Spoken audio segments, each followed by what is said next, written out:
But I hear they say in subversion. But East Indians supported India in Gandhi's struggle for independence. And every Indian in this land take up a stance. The Syrians send we money to Syria. The Chinese did the same thing to China. And not even solidarity. Black people will pledge for South Africa. Brutality meted out in the home of your ancestor.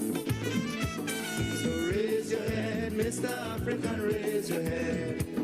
Corrupted elements plotting while you in bed. Raise your head, Mr. African, raise your head. Wake up, shake up, the dreadful times are ahead. Remember Steve Biko, he died in jail, you know. He fought them oppressors, fakes and brutal murderers. Now they're raising sanctions. Alright, so for those of you who are coming on live, I'm just letting you know that we're getting ready to go to a live press conference that Dr. Rowley is hosting. Dr. Rowley, former Prime Minister Dr. Keith Christopher Rowley, is hosting a press conference in a short while. So as soon as that starts, the press conference with Dr. Rowley. So why so complacent, my people? Me and you suffer disunity, while other races ripping up you and me. Time to stamp out this evil trend. If not for yourself, but for your children. 500 years we in slavery, you fear to recognize your ancestry. Without Africa, black man, you don't have no country. So raise your head, Mr. African, raise your head. Self-contempt is what you are being fed. Raise your head, Mr. African, raise your head. Wake up, shake up, the dreadful times are ahead. You recognize Columbus, black people was here first. Francis Drake and Rowley come to exploit this colony. They lock up your history, European trash they keep feeding we. Man, know thyself. All right, so good morning, everyone. Good morning to those of you locked on to the live. This morning, Dr. Rowley is doing a press conference. Dr. Rowley is doing a press conference this morning.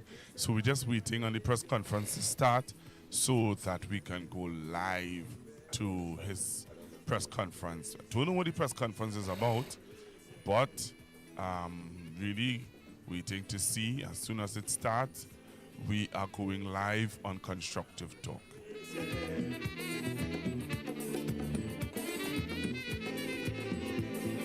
Raise your head, Mr. African, raise your head.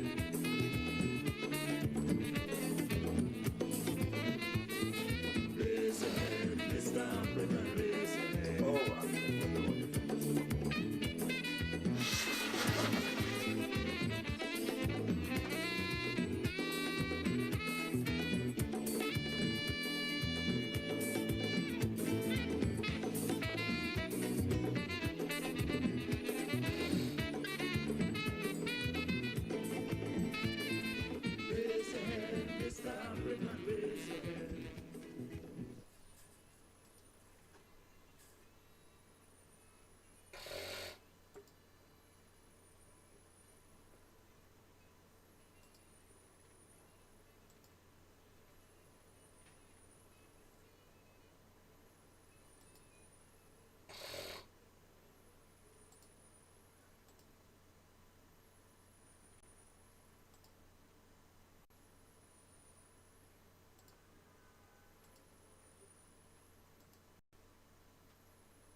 Testing, can you hear me?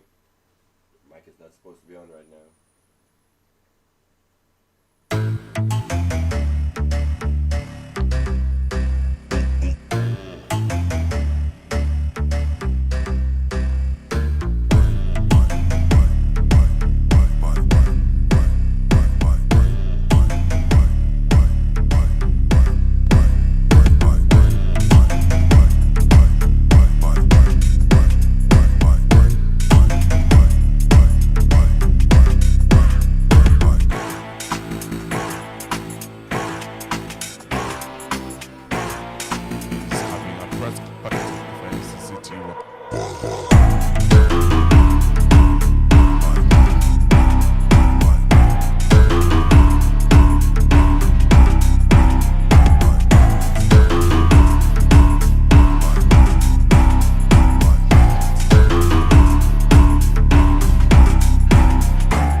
welcome. We're just waiting for the press conference to start. Ex-Prime Minister Keith Rowley. We're waiting.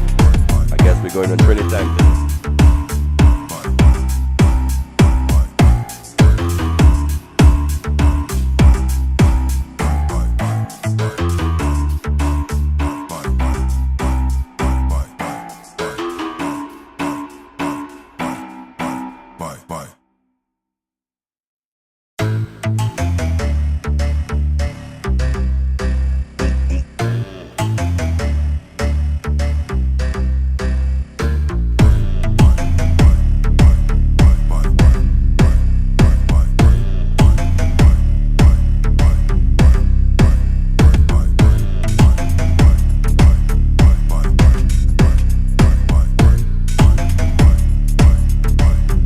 How you guys feeling this morning?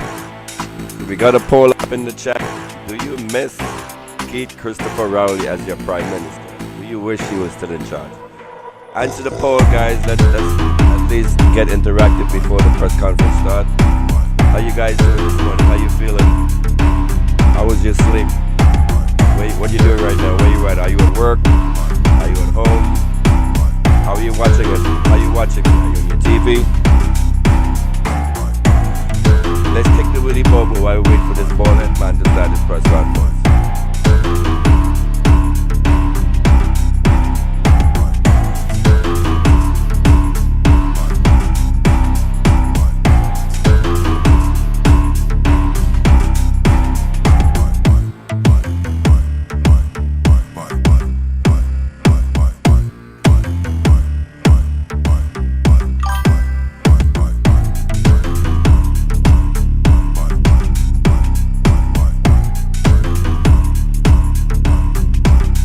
Uranus McFarlane says, Rowley, go from here. Go plant your yam seeds and see about your sheep. Welcome, Uranus McFarlane. I like that name. Uranus. Welcome, Melinda. We're just waiting for the press conference to begin.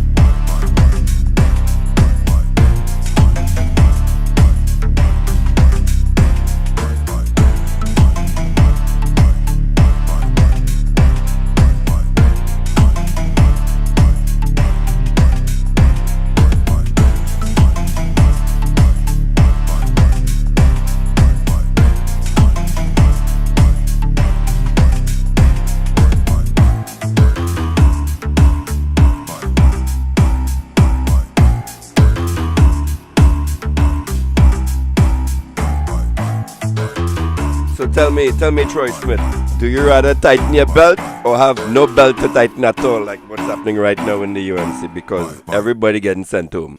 Which you rather, Troy Smith?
I'm not saying this, Melinda is saying this. The UNC is a vindictive, racist party and only cares about their people. I didn't say that, Melinda said that.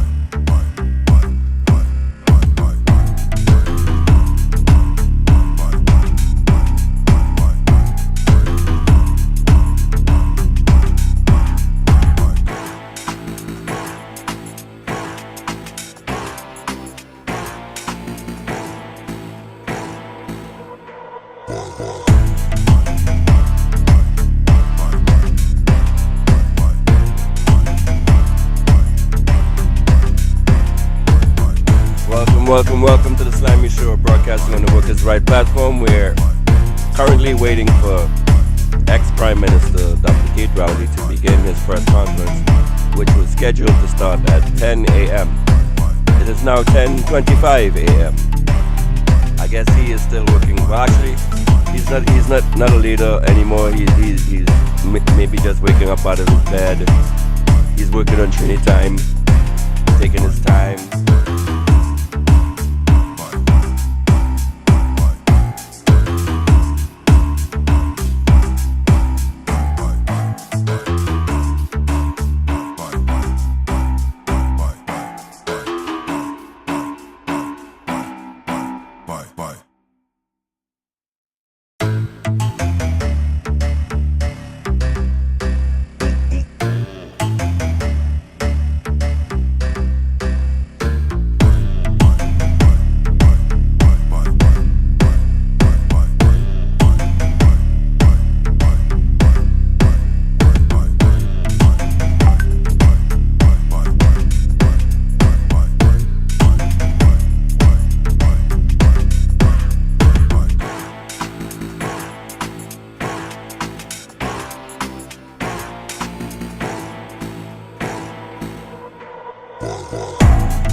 And I have an hour because it is of such grave importance to the people of Trinidad and Tobago. I have heard it said on many occasions that we are so overly reliant on the energy sector that we seem to have failed as a nation to not have suitable alternatives for revenue generation in our country. But that's a conversation for a different day and for greater depth, reason, and analysis. What I am concerned about today is the position that Trinidad and Tobago is in, has found itself in, and is digging deeper into the perils that attend us. And I am of the view that very many citizens still do not understand the depth of Hold on 1 second, our guys. Let me circumstances. As the Prime Minister of Trinidad and Tobago, It's not gonna work. who had to make the analysis in 2015 as to whither goes Trinidad and Tobago in the energy sector, and who spent the majority of his prioritization working on, with, and about our revenue stream from energy. I am alarmed at the position of Trinidad and Tobago today as expressed by, or not expressed at all, by the government of Trinidad and Tobago. Because one will have to come to the conclusion Hold on. that the government is either ill-informed or the government is just reckless. For example, when the government of Trinidad and Tobago, through the Prime Minister, says we don't need Venezuelan gas, as a throwaway comment to try to explain her approach to governance in the context of our requirements and our vulnerabilities, that is a statement which has far-reaching consequences for the people of Trinidad and Tobago. As I speak to you today, Trinidad and Tobago has proven reserves of gas in the order of about approximately 10 to 12 trillion cubic feet of gas. The people who invest in that business require, for new investment, gas for comfortably 20 or 25 years. Because the nature of the outlay of the investment is so large that if you don't have that amount of years of gas, it doesn't make sense to start a business that requires the kinds of volumes of gas that the Point Lisas type industries are.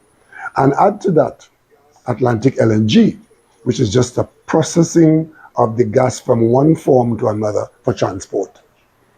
And thirdly, I want this country to know and to remember, as we boast we are one of the few countries in the world where all our energy comes to us from natural gas. The electricity that we use from this bulb above your head to the street lights, to the manufacturing floor, to the big industries and the industrial estate, we are all using electricity from gas. So bear that in mind. So unless we find significant gas reserves in the coming years, bring them up to add to the proven gas reserves, we will be struggling to maintain even our current reduced levels of production and consequently revenues that go with it. So therefore, how did the government of Trinidad and Tobago, the PNM, address this situation? One, we said we wanted to remain in the business of hydrocarbons. Oil, as is being reduced, we're still in it. Gas, as is now our main supplier of revenue, but we are cognizant of the fact that we do not have a huge gas reserve anymore.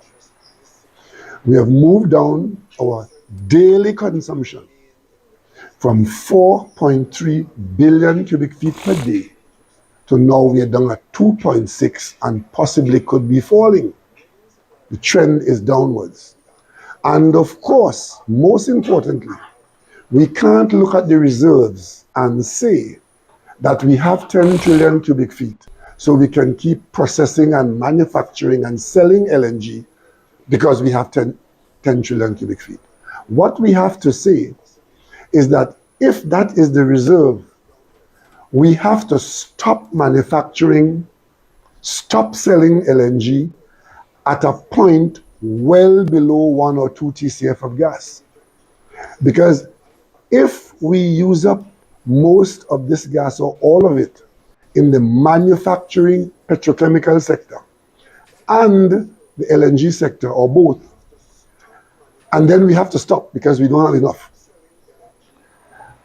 and we use up what is there for our electricity generation, it would mean that a crisis will arise somewhere down the road, not too far away. Hang on a second, let me adjust this screen. Where gas for electricity for Trinidad and Tobago will become the issue.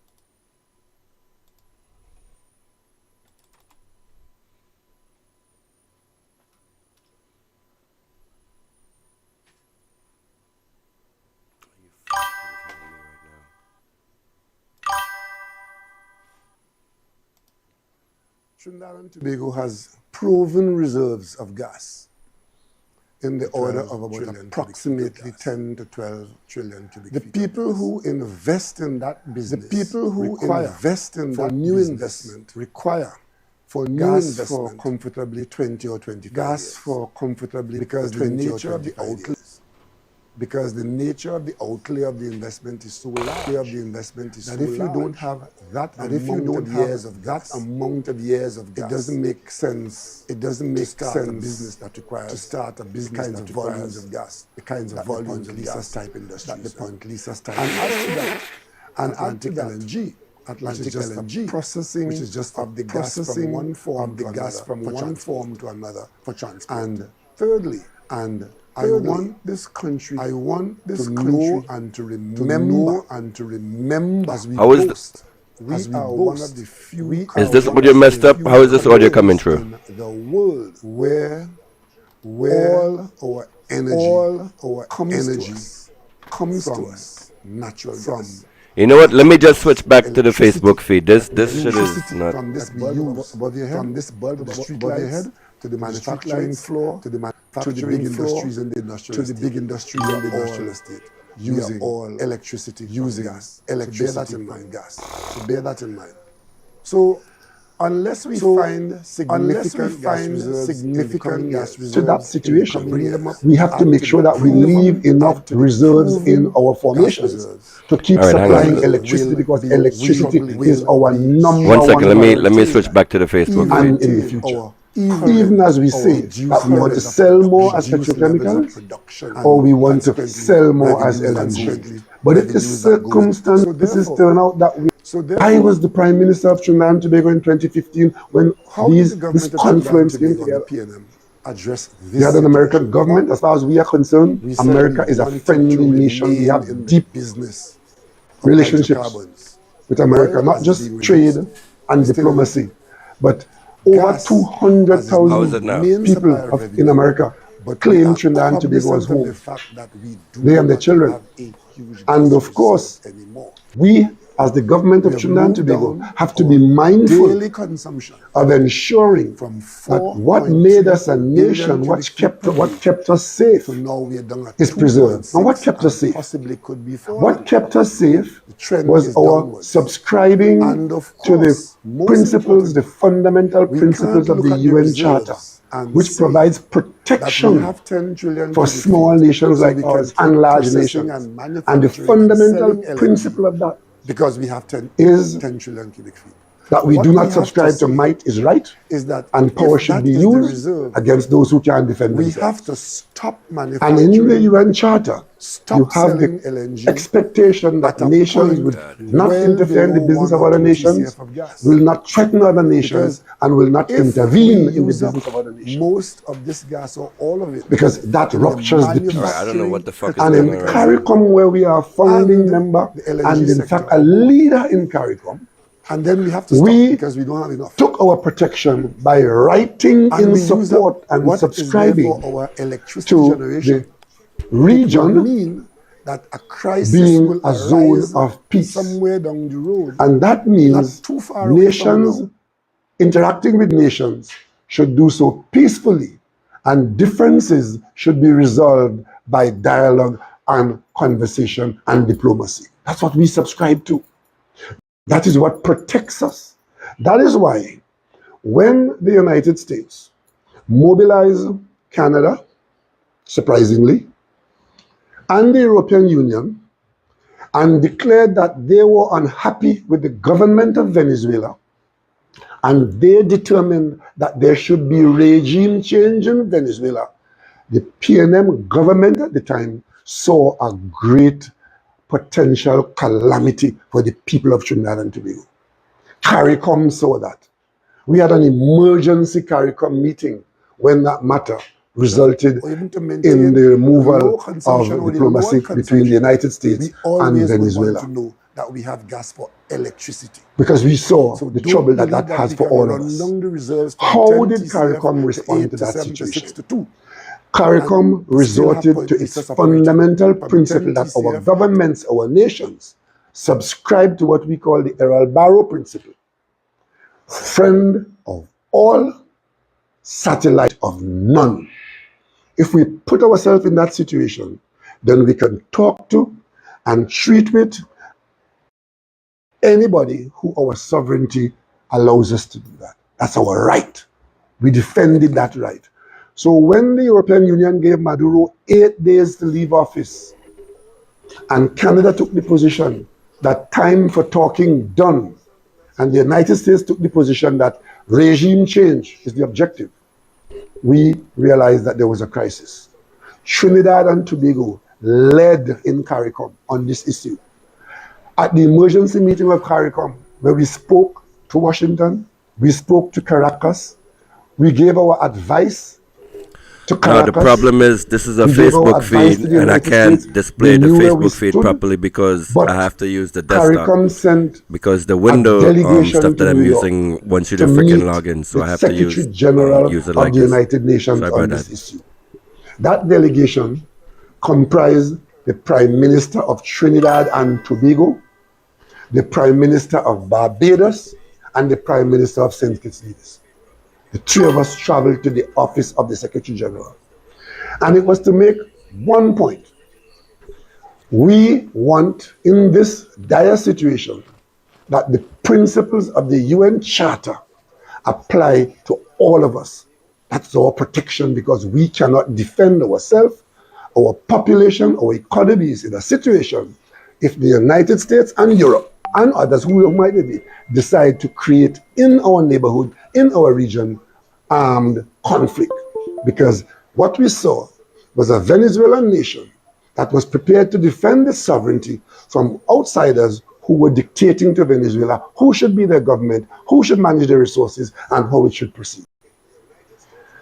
As we did that, the Secretary General Gutierrez, spoke publicly to the world that the government of Venezuela is the Maduro government.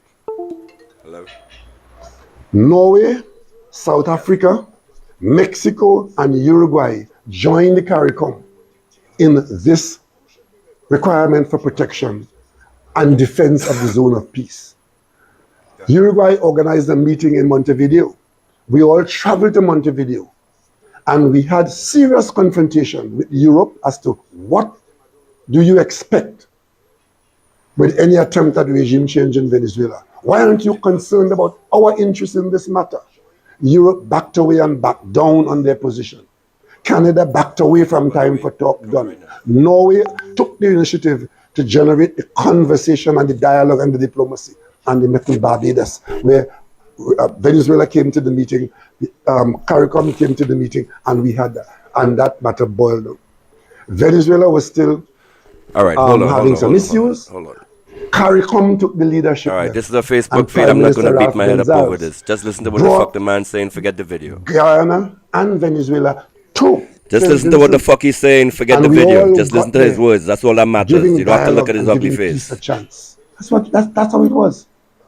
In comes the government of Trinidad and Tobago at a later date, when Washington has a more This is aggressive the best I can do at short notice to with a Venezuela. Facebook feed. Stop complaining, And guys. rather than be more careful, be cognizant of how we manage ourselves before, look at our vulnerabilities. We have a Just Bajan listen to Prime his Minister words. That's all that who matters. doesn't go to work, doesn't talk to the media, don't care who she fire, don't care who gets a job, but she bad. And America is going to break international law according to American analysis from American parliamentarians, senators, and congressmen. They are the ones arguing now about whether their country is following international law. We're listening to them. It's now 6 weeks that we have been in this situation where the United States representatives are making statements about what their government is doing because it does not make sense to them, and their determination is that these actions are illegal. But strangely enough, European countries are in fact taking the same position on the legality of what's happening in the Caribbean right now. And of course, you have a number of persons in the know taking that position. But of course, the Americans have made it quite clear. They are our friend, now we know that. They are our major trading partner. We have no issue with the United States as a nation. We want to preserve our relationship with the United States, but we don't have to accept every policy that the United States execute, especially in international geopolitics. And we have to put our interests first. So how did we do that? A government that comes out and says, borrowing a statement from abroad, we are putting Trinidad. You send me this stream. I asked you for this stream 30 minutes in advance to prepare for it. You send me this stream after he went live. So this is the best you can do. Not that the Americans asked for help, but we volunteered help to the United States military effort in the event that the United States military is engaged with Venezuela. Doesn't matter what for. It was cloaked in some comment about Guyana, but there was never any issue of Venezuela invading Guyana. That was a throwaway statement. But the gist of the statement was, in the event that the United States is military engaged with Venezuela, the Trinidad and Tobago stand with the United States. What that did, what that statement did, it dumped all the protection that we had of a nation aiming to be neutral where there's confrontation on the horizon, and taking a position with one of the potential combatants. From where I sit, from where I came, I could not believe that Trinidad and Tobago, after decades of advocating, supporting, and receiving the benefit of friends of all, satellite of none, and wanting the Charter of the United Nations to prevail in all circumstances to protect us, we decide that somehow we better off and have benefits to be had by taking a side. Let me tell you how far we went to this prior to what you all knew about. On the night when the news was that the United States has expelled the Venezuelan diplomats from the United States, we had a CARICOM meeting going on. It was virtual. I was at the tower, at the Twin Towers in Portsmouth. CARICOM took a decision in that discussion to put a CARICOM Prime Minister on the phone to talk directly to President Maduro. How does this look? And to tell him, it matters not what the Americans have done with respect to your diplomats. Is this visually pleasing? Venezuela is not to expel American diplomats because you are only worsening the situation.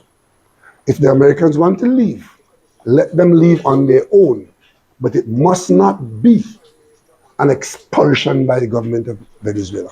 How's CARICOM? And of course, we decided that we're taking sides.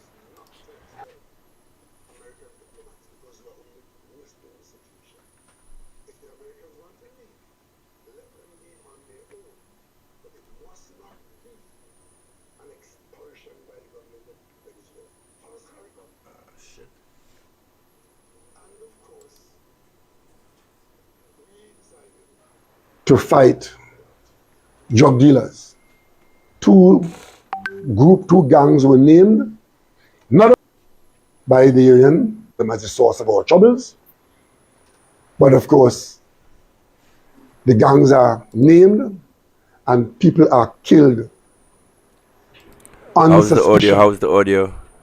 Trinidad and Tobago comes out and says, we support that policy.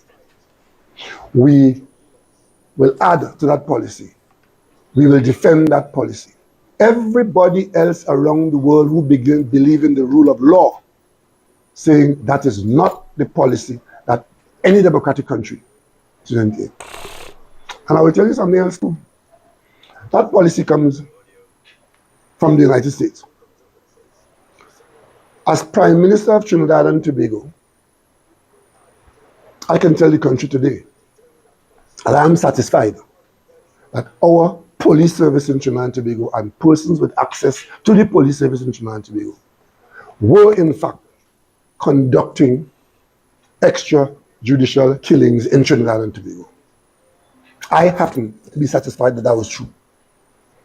As Prime Minister, I was approached by the United States government, threatened with the implementation of the Lay Act against Trinidad and Tobago for the behavior of police officers in Trinidad and Tobago who had been seen to have killed people under dubious circumstances. So here it is. The United States is prepared to confront Trinidad and Tobago about police killings in Trinidad and Tobago, extrajudicial killings, and to threaten to cut off from us association of our agencies, sharing information, and receiving any American help in the fight against crime. That's what I had to deal with. Those matters are still alive in the domains of Trinidad and Tobago. But how could you be interested in it in that way? But today, the very said act is multiplied tenfold. And my country is out there saying, Go full speed ahead. Trinidad and Tobago is behind you. And of course, after a few days, a few weeks, we are now able to say that having killed Testing. almost 100 people, only one name has surfaced so far as to the persons who have been involved in this so-called drug trafficking, and they were killed for that suspicion. And the one name came into the public domain, not from those who are killing the suspects, but from the president of Colombia, who has identified a fisherman from Colombia, whose family identified a person who was killed and is today taking legal action against those who've killed him. That's the only name that's surfacing now. But more interestingly, while the Chief Secretary in Tobago is telling our fishermen, don't go further than 2 miles out in the ocean because something happening out there that's dangerous to you, while here in Trinidad our fishermen in the South Coast are free to go into the water, while anybody in the Caribbean in a pleasure craft is a target, possible target that could be wiped out, a minister of government in Trinidad and Tobago is able to say to the media that no citizen of Trinidad and Tobago has been involved in any of this matter. No fisherman of Trinidad and Tobago. How does he know that? How does this minister know that? We have got no names of anybody who've been killed out there by those who have killed them or by those who have provided the marsh to our government. Because I have to tell you something. The government of Trinidad and Tobago needs to answer, the Prime Minister of Trinidad and Tobago needs to answer to the people of Trinidad and Tobago. And the question is this: what did you agree to do with the Americans with respect to this matter of regime change in Venezuela? Are you or were you aware that is the Americans' intention to attack Venezuela, to conduct military action in Venezuela? Because I've heard the president saying that he has cleared the CIA to act inside of Venezuela. Those of us who grew up in the 60s and the 70s and the 80s, we know what that means. Here in the Caribbean, we know the attempts by the CIA to do certain things in the Caribbean. We know it's all our history. But when the president says that, I want to ask the Prime Minister of Trinidad and Tobago, in the discussions that you've had with the American agencies, are you aware of what their intention is? And if you are you prepared to share that with the people of Trinidad and Tobago? Because 2 Fridays ago, something was happening that threw this country into turmoil. Absolute panic in Trinidad and Tobago because it was led to believe that an attack on Venezuela was imminent. The Prime Minister has nothing to say. She's in hiding under some rock somewhere or in a palace somewhere. But here it is. We are in turmoil over a potential military action and the Prime Minister has nothing to say. The ministers, the less said, the better. And of course, every time we get something from the government is a doubling down on this situation, cloaked in what the Americans say it's cloaked in. Initially, it was cloaked in fighting drug dealers. Some new saris. But it is interesting. Those of us who have had the conversations with the leaders of the various countries, our government is having us believe that what is happening, because the Prime Minister has said it over and over, implying that those of us who don't agree are in fact supporting criminals. I want to make it very clear. He's a con man. We have absolutely no sympathy for anybody who chooses a life in the drug trade. None. But we also maintain that in treating with them, it must be done within the confines of the rule of law. That's our position. And that is not a corollary of we supporting drug trade and drug dealers. I'm pretty sure he did, Mr. Biggs. And of course, we now see a situation where all the information available to the world, to us as members of the United Nations, on the drug trade, does not tell us that Venezuela is a major source of cocaine or a major transshipment point. And they've told us where those sources are and where the major transshipment is. And we do know for a fact You that don't want to we hear do my have voice, Bell? effects in Trinidad and Tobago from the drug trade. Nobody's saying no. But that does not permit us to jettison the rule of law, nor encourage any other country so to do. If you follow the news coming out from the international circles, you will find that it is now quite clear, especially when the United States Secretary of Defense identify an operation, which The actual involves mic is muted, but for some reason the most you're still hearing me powerful chat. I don't know arms why and this happened. ammunition I'm and still maybe the getting best trained learning how to military in use the this, world interface. in our backyard. What is called? It's called Southern Spare, something like that. And that operation is underway. I want to ask the government of Trinidad and Tobago, that is the backup to this. Did you know that this was to be the outcome of the decisions that you made with the United States? Did you make any decision with them?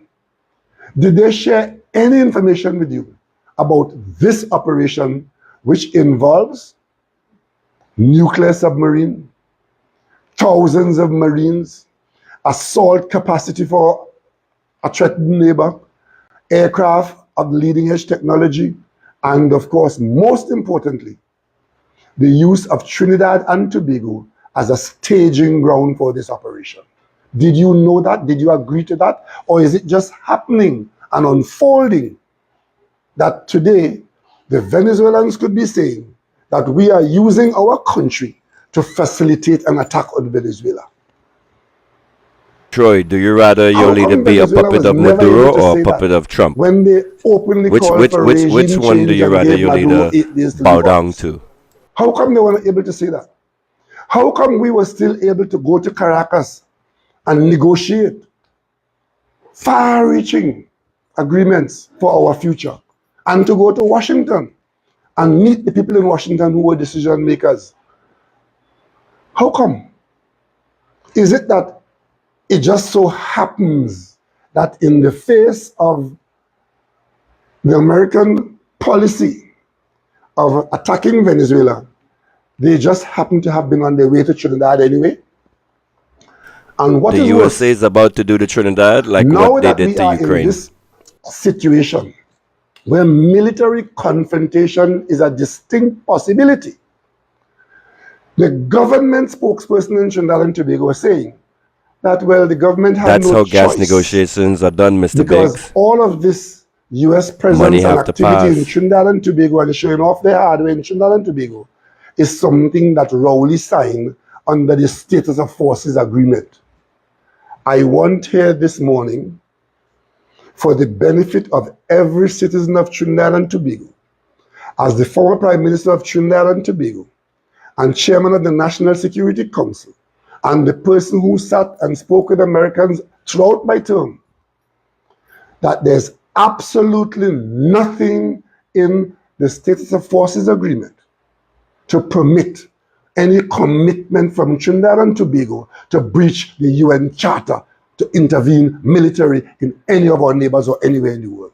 Absolutely not so at all. Anybody from the government saying that, it is a lie. There's nothing in any document that I'm aware of which prevents the sovereign government of Trinidad and Tobago from saying yes or no to any request coming from any country if we believe that it jeopardizes our sovereignty or puts our vulnerability to the test. So let's get that very clear. If tomorrow there is a confrontation between Venezuela and the United States, and Trinidad and Tobago is seen to be a participant, big or small, it is entirely as a result of decisions taken and actions taken by the government of Trinidad and Tobago under the UNC, under the leadership of Kamala Persad Bissessa. Listen And I to want to make this. that abundantly clear. Now let me take this population to our vulnerabilities. So we're bad. We're going to war. We want to change the government in Venezuela. You're asking the Prime Minister of Trinidad and Tobago, is Maduro the president of Venezuela? She wouldn't answer. That means she has another president. But that shouldn't surprise you, because at an earlier time when this thing started, the UNC was out front supporting President Guaido and calling for sanctions against the country's prime minister and the country's minister of national security and the country's minister of energy. Yep. The UNC was out front lying on a state company, Paria, telling the Americans that Paria was providing fuel to Venezuela on the sly. The UNC was out there asking them to cancel the visas of government ministers of Trinidad and Tobago who were talking to Venezuela. So to not acknowledge the Venezuelan government, that is a fact as put there by the UNC in and out of government. But where does that put the people of Trinidad and Tobago? I told you a while ago that we are entirely dependent on gas for electricity. Well, let me go one step further. That gas that we are entirely dependent on, most of it comes from platforms offshore, just north of Venezuela, 60 miles out. Which That's where will our get platforms bombed are. if we go to war. I am hoping that it does not come to this. I am hoping and praying that the United States military, the United States government, the United States Parliament stop short of generating a military confrontation through military physical action in our region, namely attacking Trinidad and Tobago's nearest neighbor, friendly neighbor. I am hoping it doesn't come to that. But if it does come to that, what does it mean for the people of Trinidad and Tobago? I And the reason explained I'm you guys asking that already on question the Slimy Show. is because that All is a of your question oil that should have been infrastructure will get asked by the bombed. government in the first People place. will die. Before you decide to play Sancho Panza to Don Quixote, you have to figure out where could that lead us. Well, some people believe that it leads us to get gas from Venezuela if there's a new government in Venezuela, and if that government That is the UNC is thinking. controlled by the Americans, we'll then get all our OFAC license and we'll get access to the gas field and so on and so on. That might be so.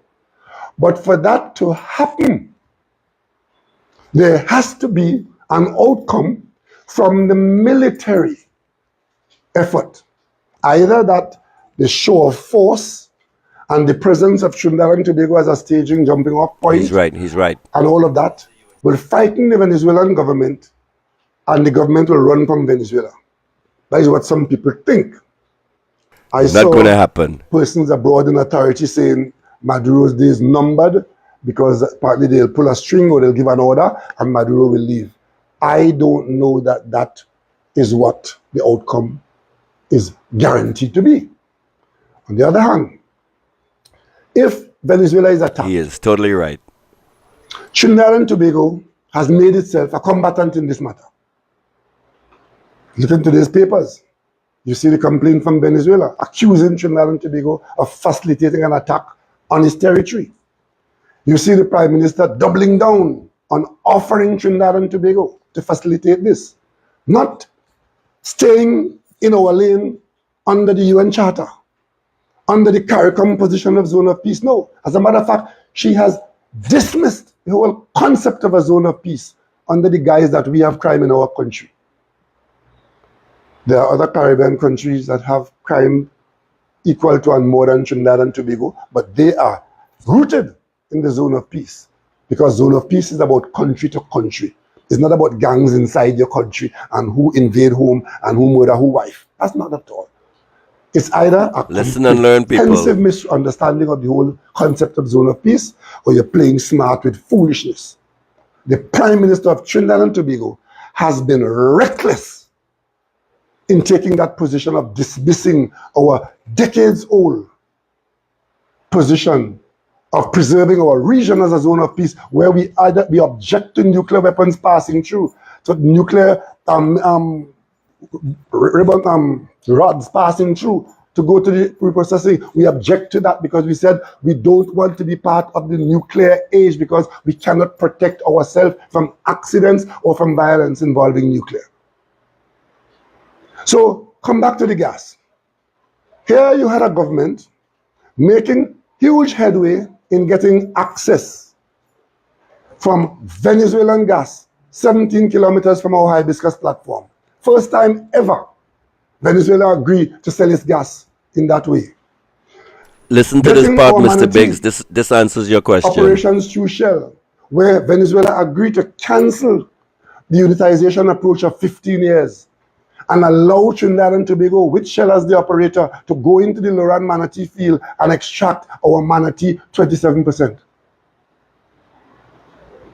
A government, a PNM government, that got agreement from Venezuela to let BP go to Coquina, Manikin. That's what the PNM government had in place.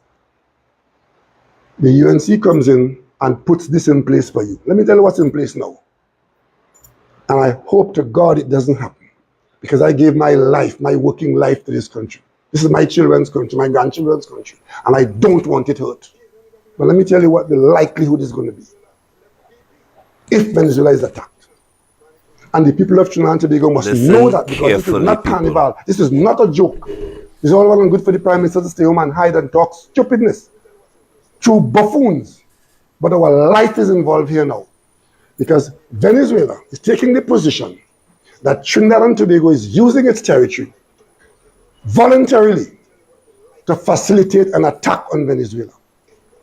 War nowadays is not a set of men run up with knife, bayonet on the end, and who have more bayonet and who been stronger, and like World War I. You don't have that.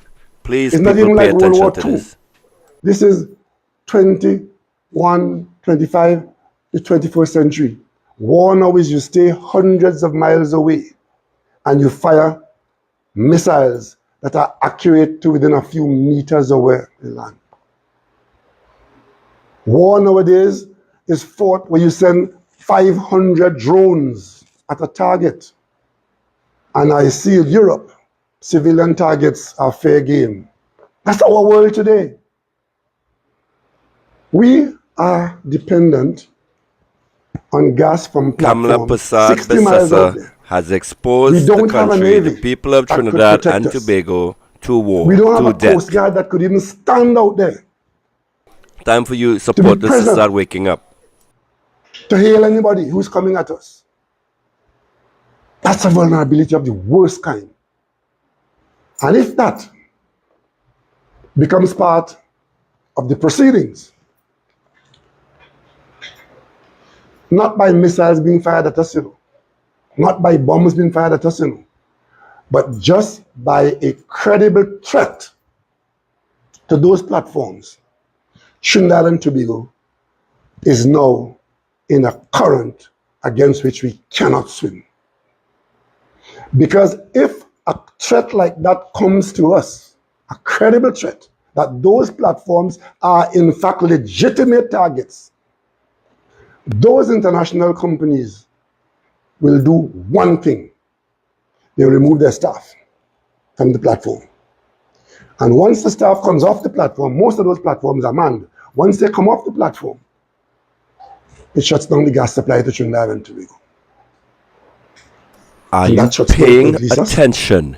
It shuts down the Atlantic LNG plant, and it shuts down every factory in Trinidad and Tobago, because it would have shut down TNT. I told you people this on the Slimy Show. Now the Prime Minister of the country, the ex-Prime Minister, is coming and tell you the same thing that I told you before. What the hell are we doing? Slimy was talking shit. Engaging ourselves and encouraging military action against our friendly neighbors, nearest friendly neighbor, even if we happen to agree with what America is doing and so on. Where did you see Trinidad and Tobago's interests? Can you genuinely say that Trinidad and Tobago has made provision to protect itself from an attacked Venezuela? If Venezuela finds itself under attack from the United States, assisted by Trinidad and Tobago, does that not make Trinidad and Tobago a legitimate target? Or have you come to the conclusion that, man, they ain't going to do nothing? Is that so? You have jumped in this high-stake geopolitical issue, and you've taken a position as a combatant. I can tell you, Do you understand that? this blew up, there were people who wanted to come and visit us with their military hardware, not the United States. But we knew what it would mean.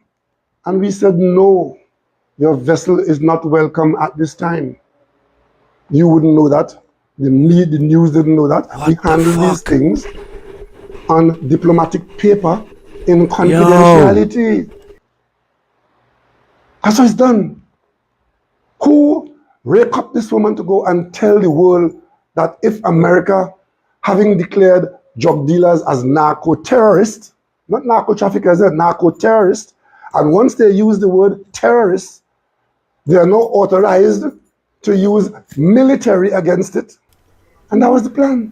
Troy Smith, Because the stop plan is talking regime shit. change. Stop being an idiot in the chat, Mr. Troy Smith. Because if they manage to kill every narco trafficker in Venezuela, the objective still remains.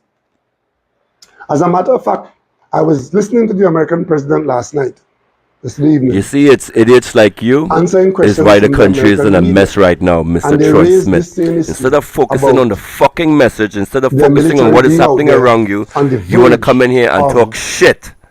military Your action country against is Venezuela basically about for to be at narco war, and your prime minister And is they doing a pointed out live that, to fucking you know, alert you maybe to this that shit. the And this is the hammer to nonsense kill you the want to fly come in the chat and is not talk. selling. You The UNC president said, supporters are some of "It's the not only- dumbest trainees it's also ever met in my life. later, I swear to God. We are down there also because Venezuela is a bad country. They opened their jails and their mental institutions and sent 25 million people, mad people and criminals, to America.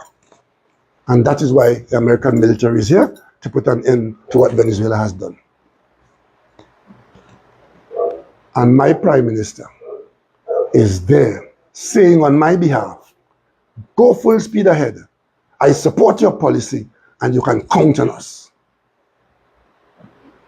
My question today to the government of Trinidad and Tobago, what preparations have you made to protect us in the event that your offer is taken up or that Venezuela is attacked and Venezuela sees us as they have said they see us, as a combatant in a military intervention against their territory?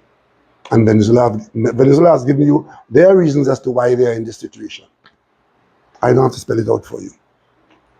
The government of Trinidad and Tobago has a lot of questions to answer to the people of Trinidad and Tobago because we are at risk. We are at grave risk. And it's not even that. The you know, prime not even minister, that. the ex-prime minister of Trinidad is coming What on and protection telling you do we the have same from a shit cyber I've been attack? telling you for a whole fucking month. Who's going to protect us? He is telling you the Is it that exact we have same now shit. The whole, laid remember down the prostrate stream I did about in targetless front and of how all somebody of and the say, energy we infrastructure surrender of to you, Trinidad protect is us from our going to become evil. military targets That is our if foreign we go policy. to war with Venezuela. That all those That military America will drills that they've protect been us doing from all these with people jumping possibilities. out of planes. Didn't I tell you guys that's Do all we for as a government, as a Trinidad? people genuinely believe Now that you all try. Now those you want to platforms wake out up there, now, right? that the Americans will remain there with their submarine and their aircraft carrier and their planes and the helicopters to protect us from Venezuela for the next month, the next year? Because these things have a way of going on for years. Because when I went to the UN, when regime change had 8 days to go, that was 2018. Takes years. Governments come and governments go in America and in Trinidad and Tobago. What should guide us is what has happened outside of the zone of peace of the Caribbean. See how wars have been fought out there. See how wars are being fought out there. And see what the possibility in the event of a conflagration here, what is in the making. Our Prime Minister must be the only person in the world led by her group that the people elected, that I accept as the So government of Troy, Trinidad if you and want to Tobago, learn, who come in here and believe ask legitimate that questions, all not of the this dumb danger shit that you we've was been doing put in before. has something to do with fighting drugs, fighting drug dealers. Because if that is the case, an end might be in sight. Troy, do you And then understand this that people insight, are about to die? Do you understand you that, think you that your bring fellow citizens the are most about to die? powerful That war basically that is machine what this ever in all the history amounts of to. If a bomb mankind, drops, people to die. Gerald Ford. This is You the think you like bring that to some of the a most theater serious shit that you've for ever show, discussed in any or in any because Trinidad history somebody sell happening a here right carton now. of drugs and saying that, well, what we were doing has failed? It's the same thing saying we were following law and law has failed. So now we must use lawlessness. That's what they're saying. That's what our prime minister is saying. They have said that what we were doing before, you know, they're trying to give you the impression that it is something that they have done, that something that's happening, where we have American servicemen are in Trinidad and Tobago training with our. That has always been in place. Always been in place.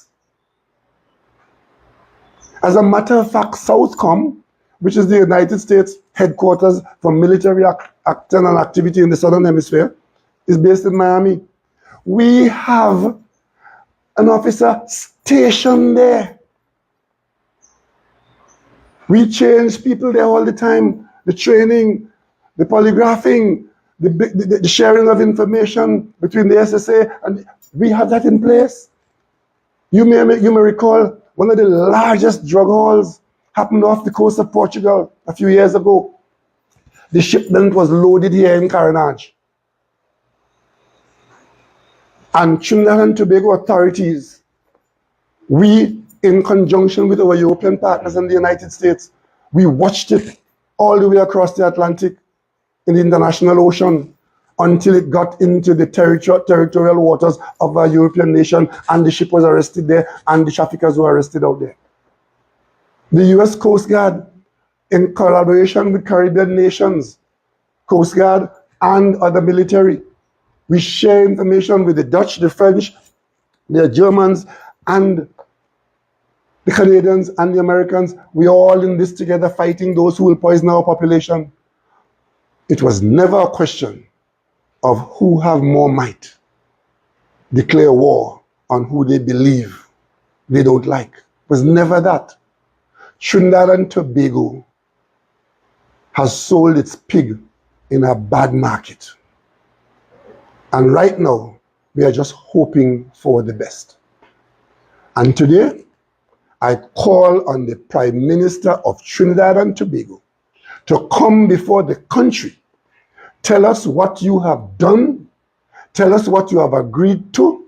Tell us why you have abandoned what has worked. And tell us what protection you have in place for the people of Trinidad and Tobago in the event that there is physical confrontation between Venezuela and the United States. And as a citizen I'm a lifelong member of the PNM, a party formed by Eric Williams in Trinidad and Tobago.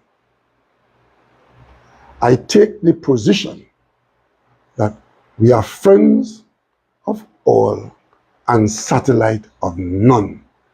To have made our nation a vassal state in this situation is absolutely unacceptable to me, and I expect it will be unacceptable to the PNM and all right-thinking citizens of Trinidad and Tobago. I hope for the best. But this is not the time to have an absentee prime minister sending you tweets of nonsense and lies, and ministers. The Attorney General had a press conference last week, giving the impression that he understands what is going on. And he knows that something is going to happen, but he's not saying. What does he know that he's not sharing with you? And why the Attorney General is the spokesperson for this situation? This is a matter for the Prime Minister of Trinidad and Tobago. Nobody else. Nobody else. And if the Prime Minister finds that it is too prickly or too hot to handle, that should tell you all how deep in trouble we are, because it can only get worse. It didn't have to be this. Trinidad and Tobago had a protected position, and the UNC gave it up for something else. What that something else is, we don't know.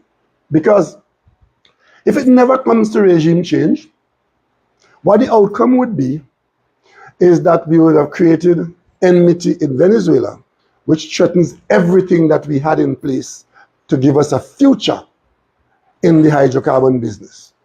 Is that. If it comes to military action, what happens to us is as a result of what the Venezuelans do in response to the attack on them. Trinidad and Tobago is a tiny Caribbean nation in comparison to Cuba and Haiti and Santo Domingo and Jamaica. We are tiny. We are an island in the mouth of the Orinoco River. The Orinoco River runs out of Venezuela to us. We are surrounded by Venezuela land and sea. And if that is our position, it is even worse, where our lifeline, our heartbeat is out there in the ocean, exposed not only to nature, but to a nation that believes that we are encouraging an attack on their territory, or that we have done so, and in the event of a confrontation, they will see us as a combatant. And that remains with the UNC.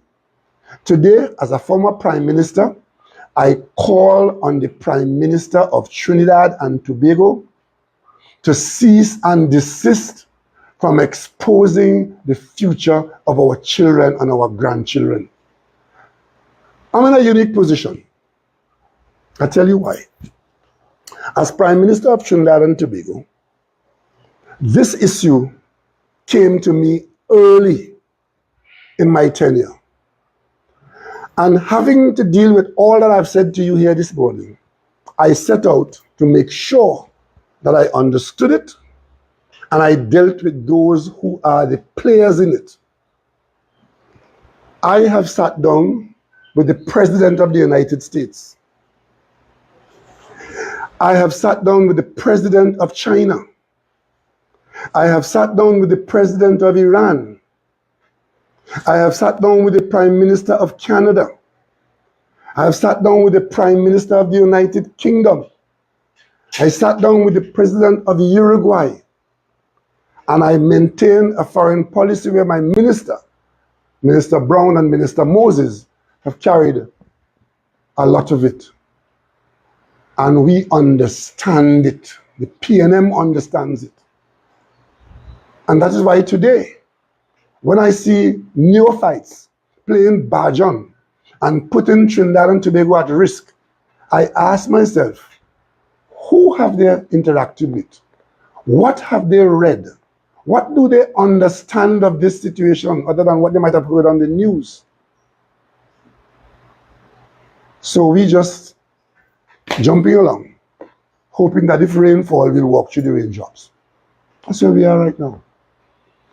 The government of Trinidad and Tobago has given up all our protection and has taken a position of military outcome that is dangerous to Trinidad and Tobago, dangerous beyond comprehension.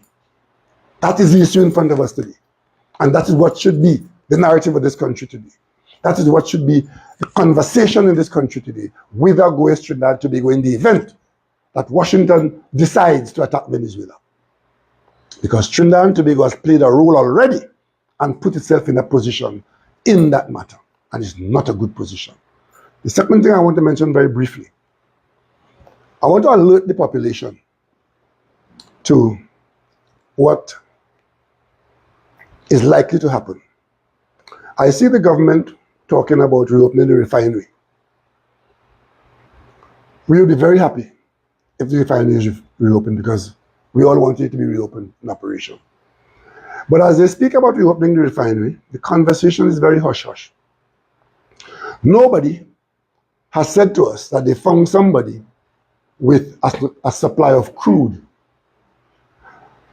I want to let the population of Trinidad and Tobago be reminded the PNM government did not shut down the refinery because we didn't like Roger, or we didn't like the OWTU, or we didn't like refineries in general. It is the PNM that bought that refinery from Texaco. It is the PNM that kept it alive as our economic I gave you all that well-being. class already. I told you all that. So don't talk nonsense. Everything about the he is PNM saying, I shutdown told the you guys a refinery, month ago. because This is some not other, new. For Slimy yeah, Show all viewers, kind this of is not new nonsense information. You've heard that all of this from me already. fake oil and Rowley didn't want his partner Bash to get in trouble, so he shut down the refinery. That is the kind of nonsense that came from the Prime Minister in office today. That was the opposition story. We shut down the refinery because our local oil production was too low. We were buying oil to refine it. We were buying it at 100,000 barrels per day. It had to be paid for on many instances from the Treasury.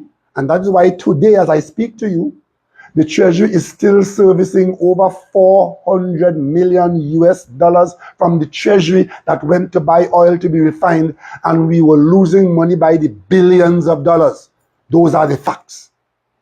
So if we do not see in the statements coming to us from the government a credible supply of oil to make the refinery opening viable commercially, what you will be seeing is the government of the UNC attempting to attach Paria to the refinery as a project for reopening, where whoever gets that refinery or that arrangement, they get Paria. When we restructured Petrotrin, we created Paria as a state company, standalone state company, that bought and sold refined fuel, and therefore we gave them the local market and the regional market. My God. This is the same UNC that created Section 34. It's the same UNC My that God. created SIS as the biggest company in Trinidad and Tobago in government contracts. Paria attached to some intention to reopen the refinery is not sufficient for the people of Trinidad and Tobago. Because what they are planning to do is to attach Paria to Guaracaria, give you that package, and everybody will be happy and hail. Long time we should have do this. We want the refinery opened. And then once they do that, whoever is the commercial financier of that will very soon, without a supply of oil, shut off interest in the refinery and ball it again, if it ever is open at all. And they then end up with Paria. And Paria is a business that makes over $100 or even $200 million profit for the state. So the state loses that. But whoever gets it, they get the business of the local market supplying NP, and they get the business of buying and selling to the Caribbean region, what Paria is doing now. Do you understand what's happening here? I want the population to understand that. Do you understand this? You have given these people the option to do that, and they are actively preparing to do it. And I'm telling it up front so that you will know if it happens, or to let them know that we know what they're doing, and ask them to turn their gaze somewhere else. Because when the fuel supply in this country falls into private hands, It's a wrap. and the owners of the supply are the ones who will determine the price that you pay for We fuel, will be like Haiti. then you will know where barley grew. Yep. Listen to this. $1 off is quite okay, takes the pressure off some people. But that was part of our policy to reduce the subsidies that was suffocating the country. When you go to the IMF, as we are heading to the IMF, when we get there, as we will, that becomes another matter. But in the meantime, if Paria is allowed to fall into private or quasi-private hands, that is the outcome that's going to be. And the last point I want to make is on the question of the government's silence on what is happening at FCB. And I tell you that because I was there at the birth of FCB. FCB is one of the children of the PNM, created as a bank when other attempts at banking had failed. FCB was created by the PNM on a morning when NCB and Workers Bank failed, and the government had to intervene, and we bought We took Workers Bank, we took NCB, and we took the penny bank money, and we created FCB. FCB has now become one of the outstanding successes in the public sector, in the state enterprise sector, and in Trinidad and Tobago. The one statement that has come from the government so far relating to FCB is that they've appointed a chairman who they've also appointed as chairman of UDICOT. And he made a statement that in the face of some explosion in contracting that is to come, where we're going to build Dubai in Trinidad, that FCB and UDICOT will be the operating agencies and will fund this. I want to caution the country. I'm a geologist, if you will remember that, right? And in geology, there's a principle called uniformitarianism. The big word, but it's very simple. It means if something happened before, it is likely to happen again.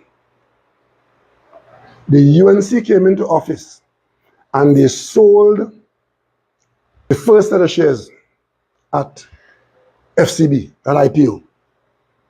Total scandal, total fiasco, resulting in a member of parliament having to resign from the parliament in the Senate. Shareholding that was blocked for the workers end up in the pocket of one individual. Oh my God, do you guys understand what's happening And the here? chairman had to, the chairman was forced out in a public meeting, AGM of FCB. That is the UNC's record on FCB. Today, you're hearing from the government that FCB is to be the funder of this fancy. The shares of FCB has fallen from $42 to $31. You would have seen Anthony Wilson had a very brilliant article the other day in The Guardian, I think it was, on this issue. And that is an issue that must attract the attention of the government, because the government retains the majority shareholding, express an intention to sell more shares in FCB, and the shares are so collapsed as a result of some misbehavior of the government when they try to fire the leadership. But more importantly, who is driving down the shares of FCB when the bank's performance does not warrant that? I'm asking that question today. And I'm asking the government to tell the population, people who have bought shares in FCB, who see their worth plummeting, and the government offering I told to you guys sell more about shares. this last week with the stock Question. market in Trinidad. Will the government sell those shares when the market has so devalued the asset? And what is the government If you're a doing Slimy Show viewer, you know all this to already. return confidence I spoke about this to 2 the weeks people ago. of this country, the investing population, who would want their shares to return and to improve? The investing population, who would know that if FCB and UDICOT is to play this conflicted role in that program that they put out the other day, that if you are a shareholder, you are concerned about the shares you bought in FCB. And finally, how does the government intend to manage that, where FCB, like other local banks, are already deeply engaged in financing government operations? These are the issues in Trinidad and Tobago that are not being dealt with. To the extent that anything is coming to us from the government, it is, hey, diddle, diddle, the cat and the fiddle, the cow jump over the moon. That's what we're getting from them. Right? But the serious stories, Prime Minister in hiding and nobody's answering. And the outcome could be quite disastrous for Trinidad and Tobago. Quite disastrous. Our two main banks, they were doing well until this government started to operate. Both banks are now under pressure, largely because of the government's behavior. I could speak like this because I came into office. This is so depressing. And I met a former NAR Attorney General as the chairman of FCB.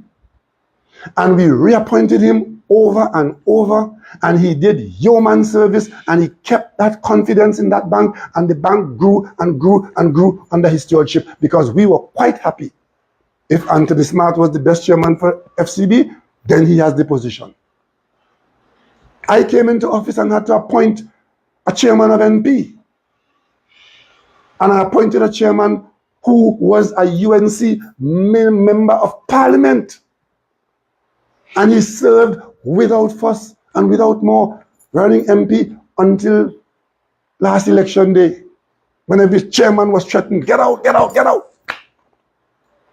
And today, we have in government, clearly, people who are putting our well-being at risk.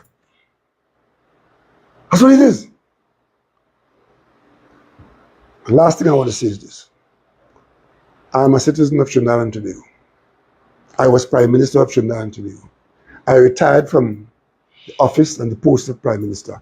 I have not retired from being a citizen of Trinidad and Tobago, and I have not retired from public discourse. I would love to have done so, but I have not done so. If you have a few questions, I'll take a few questions now. Dr. Rowley, just reading an article from Reuters, which is being carried in by other international media outlets.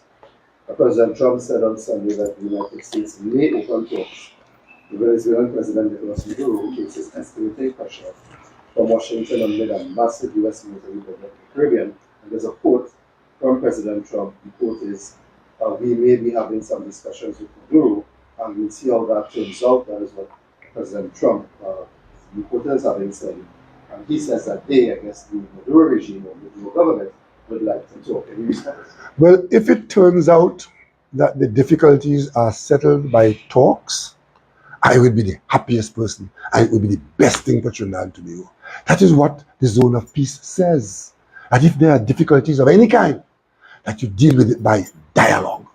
Okay? But I just want to tell you, the source that you're quoting there, the statement that you're quoting there,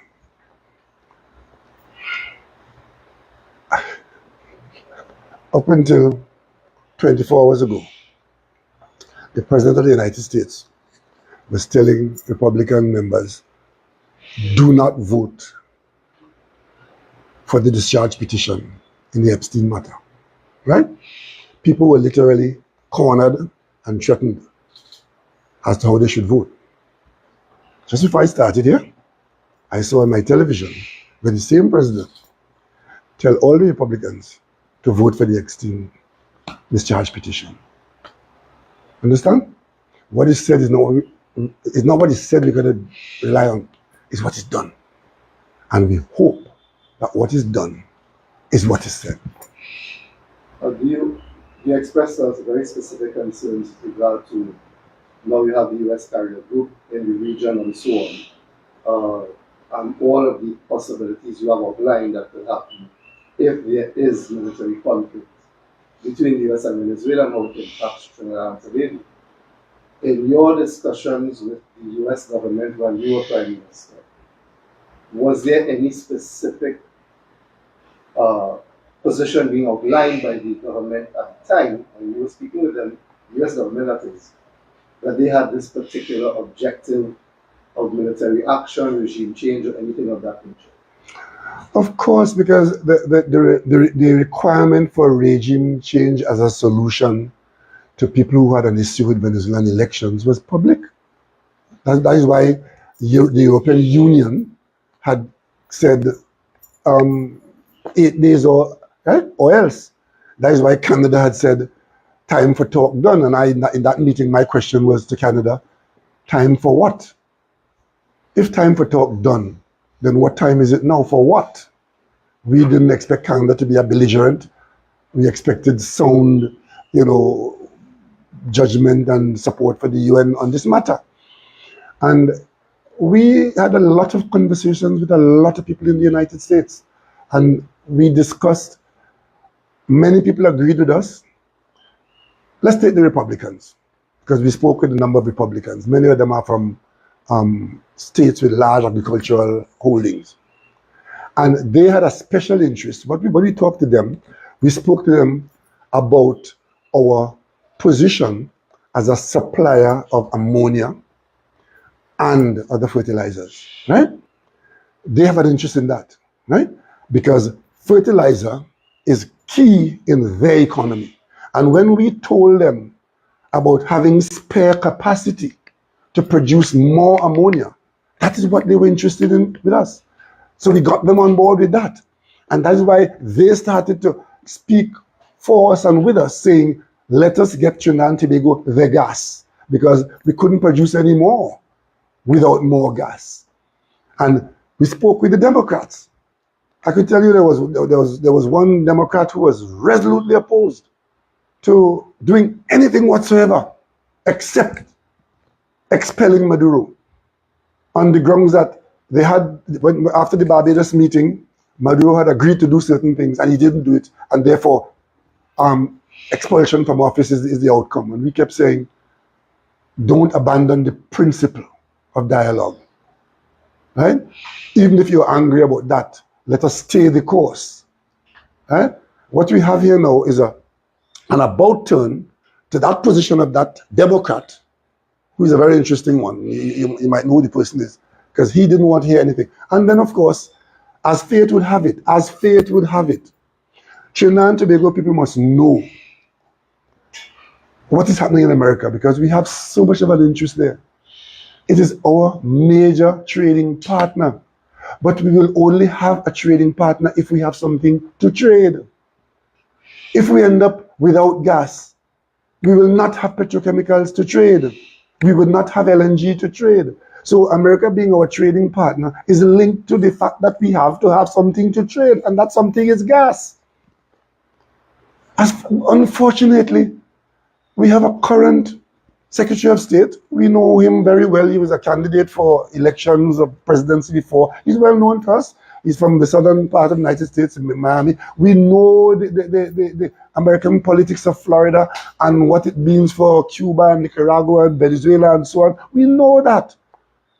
So I am not surprised at the position of the Secretary of State, who wants to get certain things done that may have certain repercussions or benefits going down. We have to understand these things.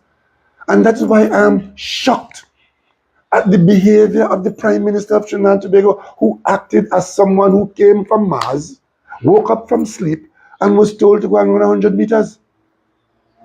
Trinidad and Tobago was well positioned in this matter because it was all about patience.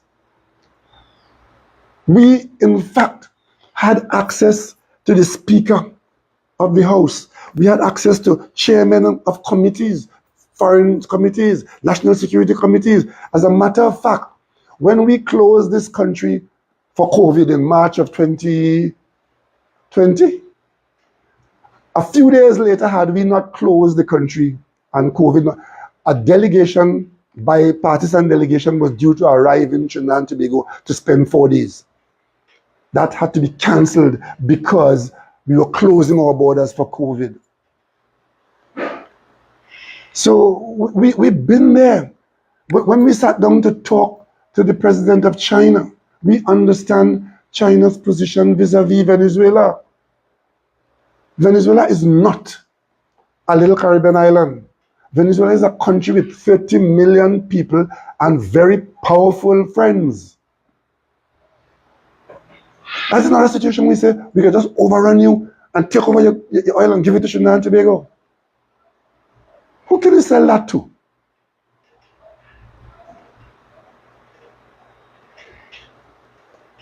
You all remember, you all are too young. I grew up in the age of the Vietnam War. And I was, as a student in school, I read everything that came to us. We didn't have cell phones and WhatsApp and so on. You had to read. And everything that came to you, every magazine, every this, every that, you can hear the news. If today, as you look at the history of what happened in Vietnam and how Vietnam came into being and what it was and so on, you must, when you go home, go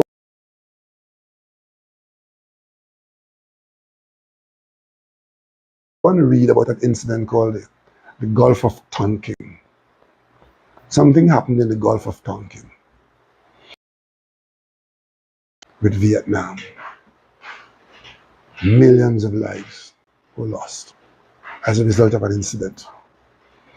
Suppose there's an incident in the Caribbean Ocean now, in the Caribbean Sea or around us now, an incident. Right? You ever heard of something called a false flag? We are at that stage. He's talking now, about where false that's the flag kind of attacks. thing that I I've can taught you look guys for. all about that here already. Who said what, who did what, and what are the consequences? How do you respond to it? As a Prime Minister of Trinidad and Tobago, we don't have the luxury of abandoning our neutrality. That's a singular point I want to make.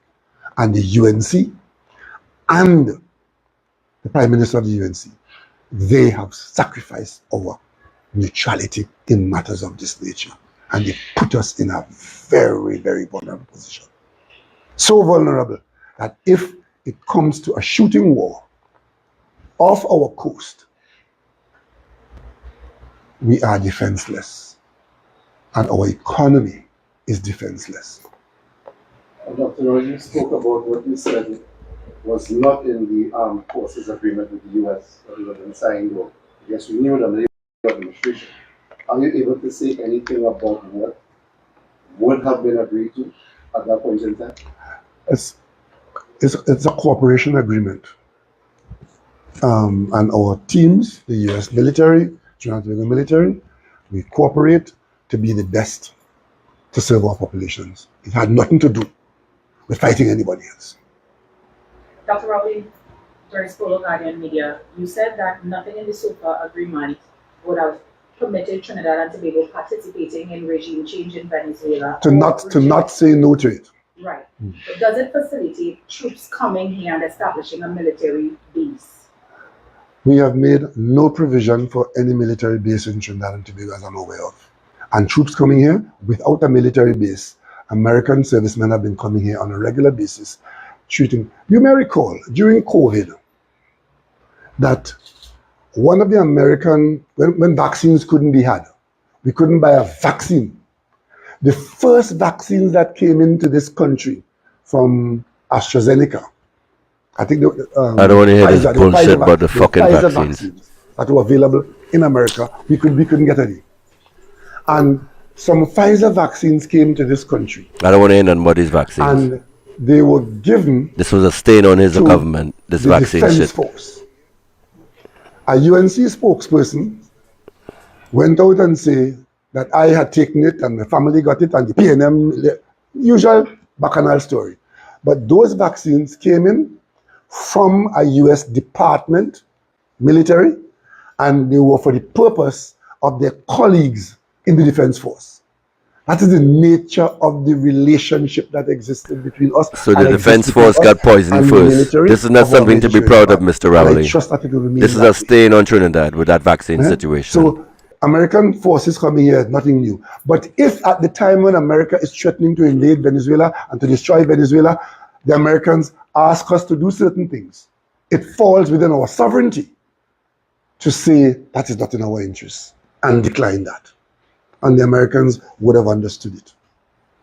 But do you think that given what has happened with this situation, the military operation and American troops in here and so on, do you think, looking back on it,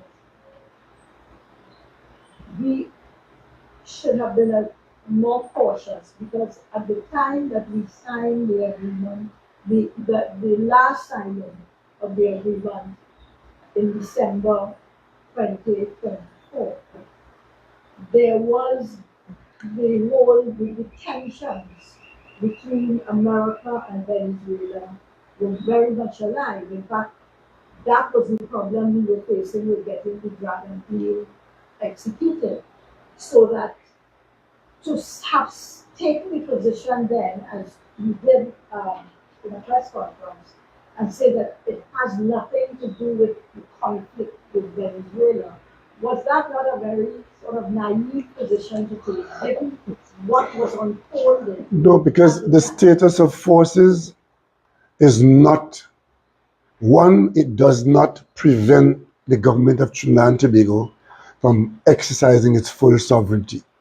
Secondly, the content of what is to be done to satisfy the status of forces has nothing to do with whether America wants a base in Trinidad and Tobago or any commitment so to supply. That was when that story came up in 2024. I was very clear. I seem to recall speaking to the media on it, that you are misrepresenting something. Yes, we have so far. We've renewed it because it's worth renewing. It goes back to 2007, I think it was, right? And what was good in 2008, 2009, 2010, we've seen the need to do a little tweak, with a little tweak here, but it does not give any, we don't give up any ground of our sovereignty. We don't agree to do things that are unlawful. No. So when that was being said that this SOFA is for an American base in Trinidad and Tobago, we had to correct it.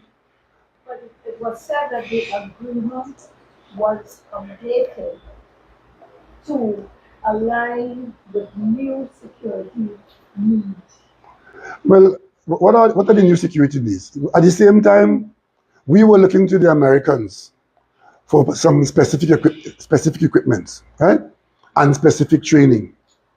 I personally led a group here to the United States to get their cyber people, to know our cyber people, and to build up our cyber capacity because we were virtually naked. And in doing that, there is a benefit for Trinidad and Tobago and a benefit for the United States. I know that for a fact because I could have hacked the Trinidad and Tobago government a couple of years ago. The security was that bad. To you as well. Our economic and I was actually planning on doing it. I ain't gonna lie, bad. Because if our economy collapses, you are going to have some negative fallout coming your way.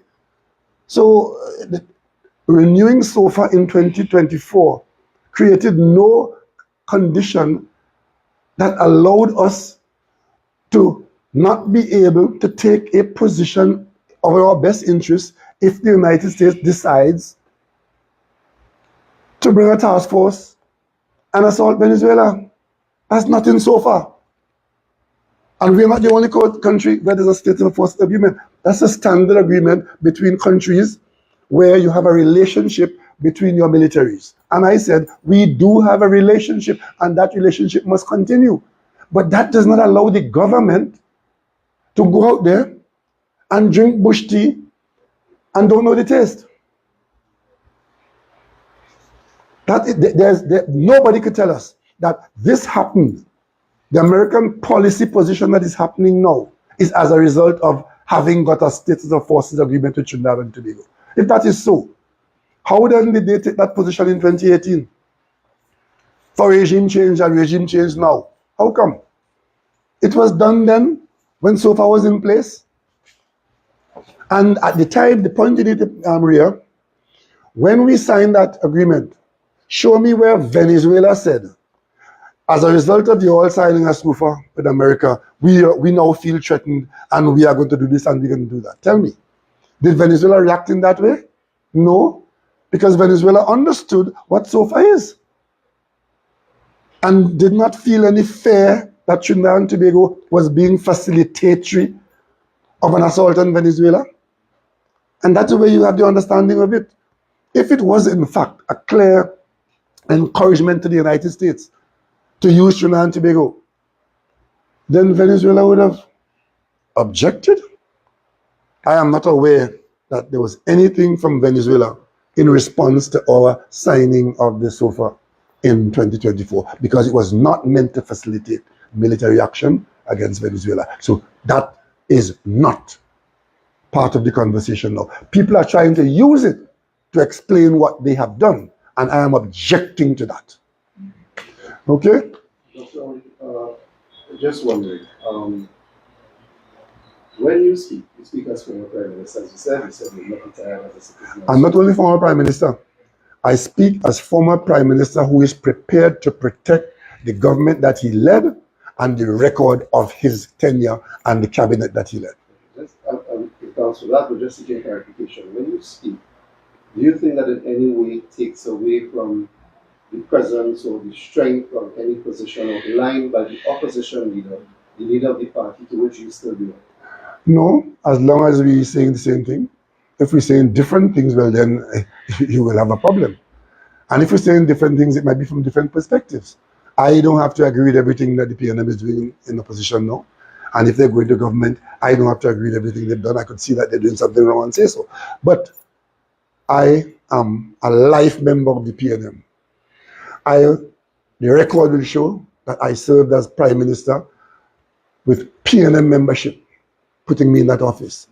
The cabinet that I led was a PNM cabinet. And the fact that I'm not in office as Prime Minister doesn't make me any less PNM. And anybody who's prepared to challenge the record of the PNM government from 2015 September to the time I left office, expect that I will set the record straight if the record is being distorted. Dr. Rowley, this may be your third media conference from this office, addressing us as a former Prime Minister. I wonder, to piggyback off of Joe's question, why not have this conversation via the office, the actual office of the opposition, or from the People's National Movement Balizé House? Because I don't want to operate as a functionary of the party at Balizé House or as an office holder. I want to operate separate and apart from, and it just so happens that I have the same issues that they have in the opposition, except that I am responsible for that cabinet that you're talking about.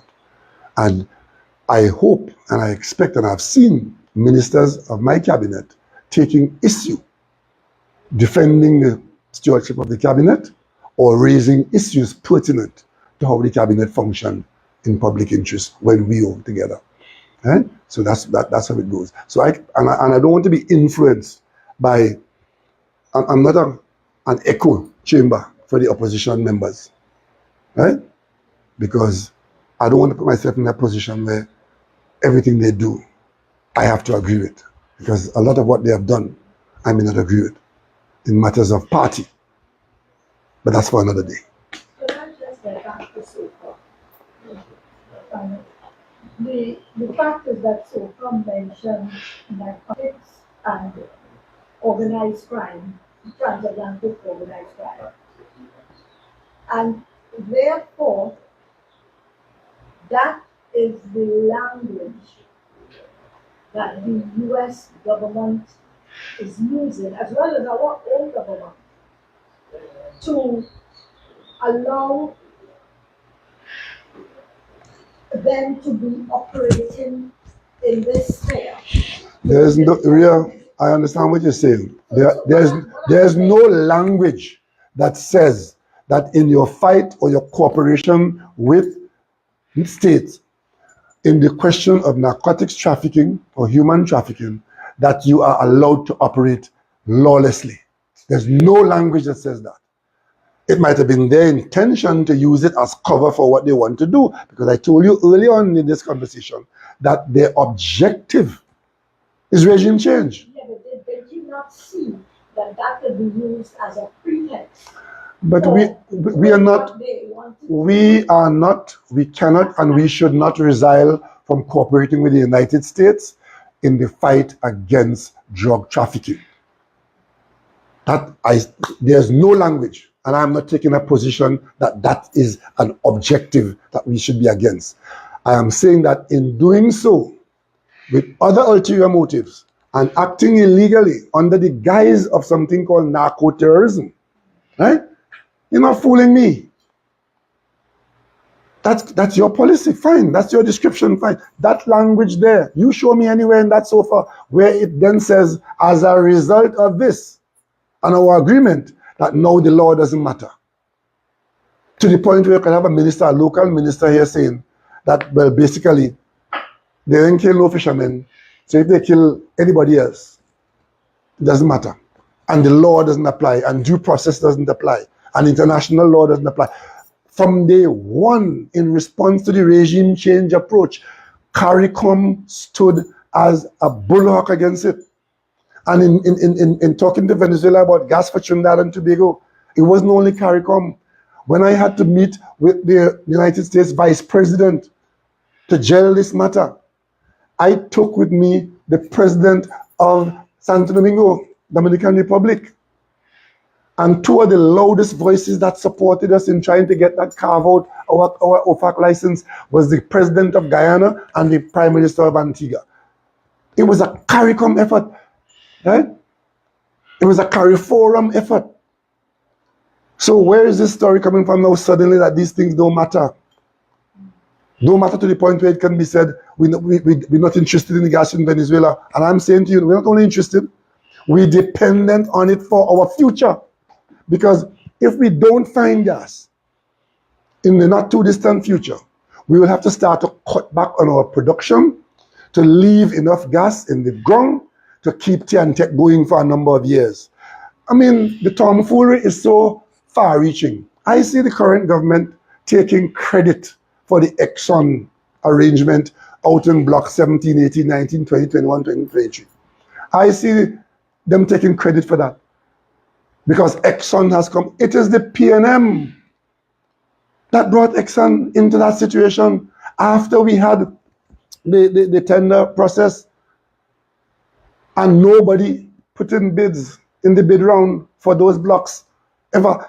Exxon suggested that, well, since nobody has put it in, would you talk to us about it? We went to cabinet. Cabinet gave the minister the authority to talk to Exxon because we didn't get any bids and we desperate for gas. Everybody, and if Exxon is now saying they're interested in the ultra deep, bid round or no bid round, let's talk to them. And that is how cabinet approved that Exxon we amalgamate all those blocks, 17, 18, 19, 20, 21, 22, 23, and let Exxon have them because it's a narrow triangle. It's the top of the triangle. It's a narrow piece of land where our external offshore acreage come to an end between Barbados and Venezuela. It comes like a triangle like that. It gets narrow as you go to block 23, right? Block 23 is one block. 22 and 21, there are 2 blocks, then 3 blocks. The triangle going out there. And because of that, we said it's better to have one person having the whole thing, and we even have Barbados agreeing that when you do the seismic work, you don't get stuck with the border because it's that narrow, right? And put one person out there, and if the person is Exxon, good, because Exxon has the experience in the ultra deep. We got everything done. Exxon came on board. We had an election. The government changed. They met the ministry completing the production sharing contracts. I see big press conference and they're taking credit for the fastest production sharing contract ever negotiated, and Exxon going to do this and Exxon going to do that. That is the work of the PNM, because the PNM is mortally afraid of Trinidad and Tobago running out of gas. Dr. Rowley, you said, you're a citizen and you painted a possibly very bleak future for us. What did you said? No, well, I'm acknowledging that you're reminding us, the population, that you're not just a former prime minister, you're a citizen with a vested interest here. You have your grandchildren, your children here, your family here, and you don't want to see our country hurt. But given this potential bleak future, our possible inability to generate or produce electricity based on our refuels, possibly you spoke about missiles or vulnerable platforms, drones, this kind of thing. My question is, considering the state that the country is in right now, do you feel any regret stepping down when you did? No. I don't feel indispensable. I have absolutely no regrets. As a matter of fact, I am quite happy that I was able to serve to the point where I could have stopped serving, and then I continue to have a life of some kind. It's never a question of I should have stayed there. It would have made no difference if the Americans really want to go into Venezuela. The difference would have been what position Trinidad and Tobago would have taken. That would have been the only difference. And I'm pretty sure it would have been a difference where we were not in a situation where we would have been seen to be a target. Thank you very much. I want to piggyback a little on that question. When you announced the press conference, and there were a lot of comments on Facebook about your use of the term the office of the former prime minister. There was quite frankly, there was a lot of derision. I could have said, How you came up with this I, office that nobody ever. no, it's my office. It's my office. They don't have to know about it. I could have said the living room of the prime minister. But former prime minister. Yeah, I could have said that. So, but is it? I mean, it's not any. So. I'm doing some. No, that's all right. I'm doing some work there. Working at the offices downstairs. I'm doing some work there. So, is it an official title you intend to adopt? Oh, you mean the former prime minister? I can't change that. That is history. Yeah, well, yeah, because I have an office there. Yes, I have an office there. I have an office there. As a matter of fact, a lot of what I said here today, I'm writing at the moment because I have taken the position that notwithstanding all what might or might not have happened, it is important for the population to know what decisions were made, why they were made, how they were made, and who they were made with. That I think that's a valuable thing for the country, and I'm currently putting that together so at some time in the not too distant future I'll be able to put it in the public domain, the record of the tenure that I came into this office of Prime Minister. It was a very, very interesting period. Some of the hardest decisions to take in this country were taken in my time. We had pandemic, we had gas collapse to $0.0 a barrel for oil. We had to restructure LNG. We had to keep every public servant in the job. Right? We had COVID. So I think I owe it to the citizens of this country. I might not owe it to those who think that they know everything already and that maybe I should just go and jump over a cliff. But I think there are enough people, and I could tell you, a lot of people reach out to me asking for answers to questions that I'm choosing not to answer in the public domain. But I think if I put it on paper, they can find the answer there and they can understand what has happened. That's how history works for you. I read Dr. Williams's work. I read analyses of what happened with George Chambers. I was there with Basdio Pandey. I was there with A.N.R. Robinson. So I think we have to behave a little differently and benefit from that. And nobody is going to prevent me from having a say in this country if I choose to have one. Right? So, office of the former prime minister, don't let it bother you. I do have an office.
Are you hear me now? So I was talking for 5 minutes and no one heard what I said. Can you hear me now? Can you hear me now?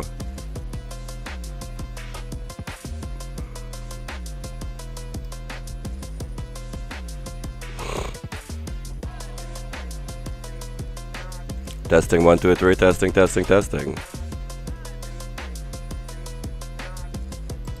Testing, testing, testing. Can you hear me? Can you hear me? All right, let's start all over again. Hey guys, welcome to the Slimy Show. We had an emergency broadcast from Mr. Keith Christopher Rowley. I would like to apologize for the technical difficulties we had at the start.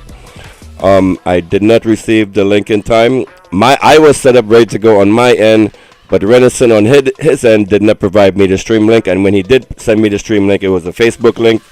And Facebook and OBS don't work hand in hand. You know, you got to log in and do all that crap. But eventually I got it all situated. This was an emergency press conference by Mr. Rowley, and if you listen to everything he said, it should really have scared the piss out of you, because me just waking up out of my bed and hearing this man talk about war and talk about military targets and talk about Trinidad going to get bombed, you know.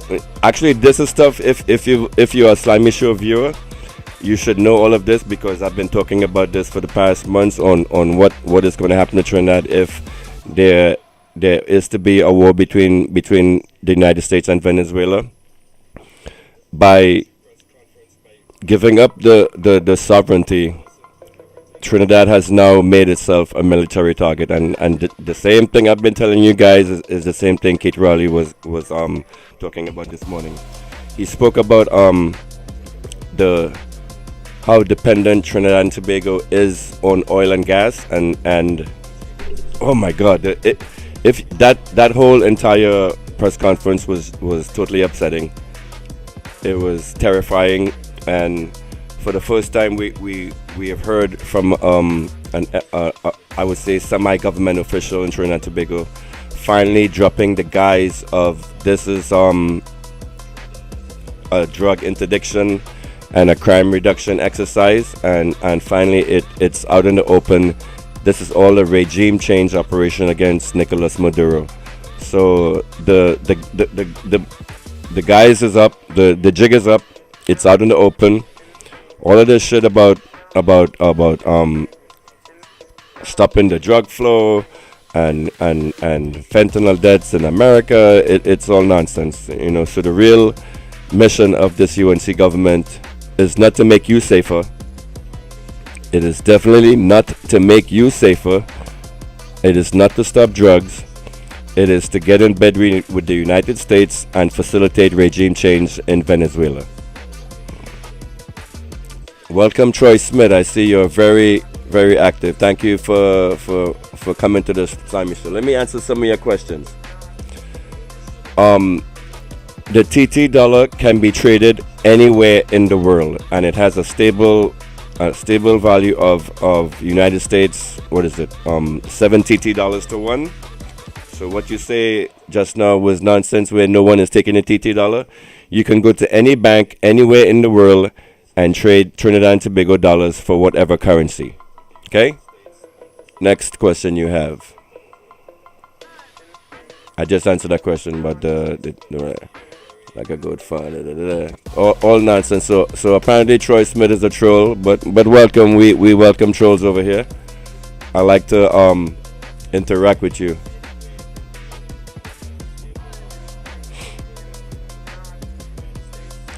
Michael Oliver, when Rowley was in power, we was not at war with Venezuela. So I hope you guys know right now that now that the jig is up, the Trinidad and Tobago UNC government is facilitating the United States in regime change operations in Venezuela. So that's basically what Keith Rowley said at the start. And he said, now that we have done this, we have become a military target for Venezuela. even if Nicolas Maduro is decapitated by an American airstrike, that would not change anything in Venezuela. As I explained to you guys last week, the Venezuelan military would assume control, and then just only bad stuff, man. If you I did previous videos about this in the past, just go look at it. But I'm not really in a good mood to report this stuff, because it's all stuff that you've heard from me in the past. So Rowley spoke about the oil infrastructure, all of those oil rigs, the gem of Trinidad and Tobago, all of those structures out there become military targets for the state of Venezuela to attack, because Trinidad and Tobago will be punished. And a question I posed to you guys last week: if those oil rigs or whatever oil infrastructure we have out there is destroyed, how are we going to build it back up? Huh? Can Trinidad and Tobago recover from any kind of bombing? How would Trinidad and Tobago recover if Venezuela just did that one shot?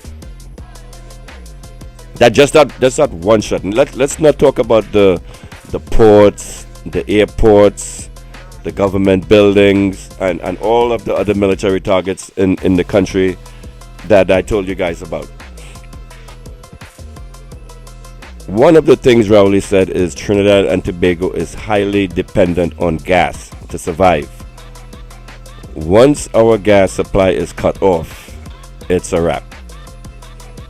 So if you wanna understand, hold on, what's going on? All right, I'm getting. Are you guys seeing me? Are you hearing me properly?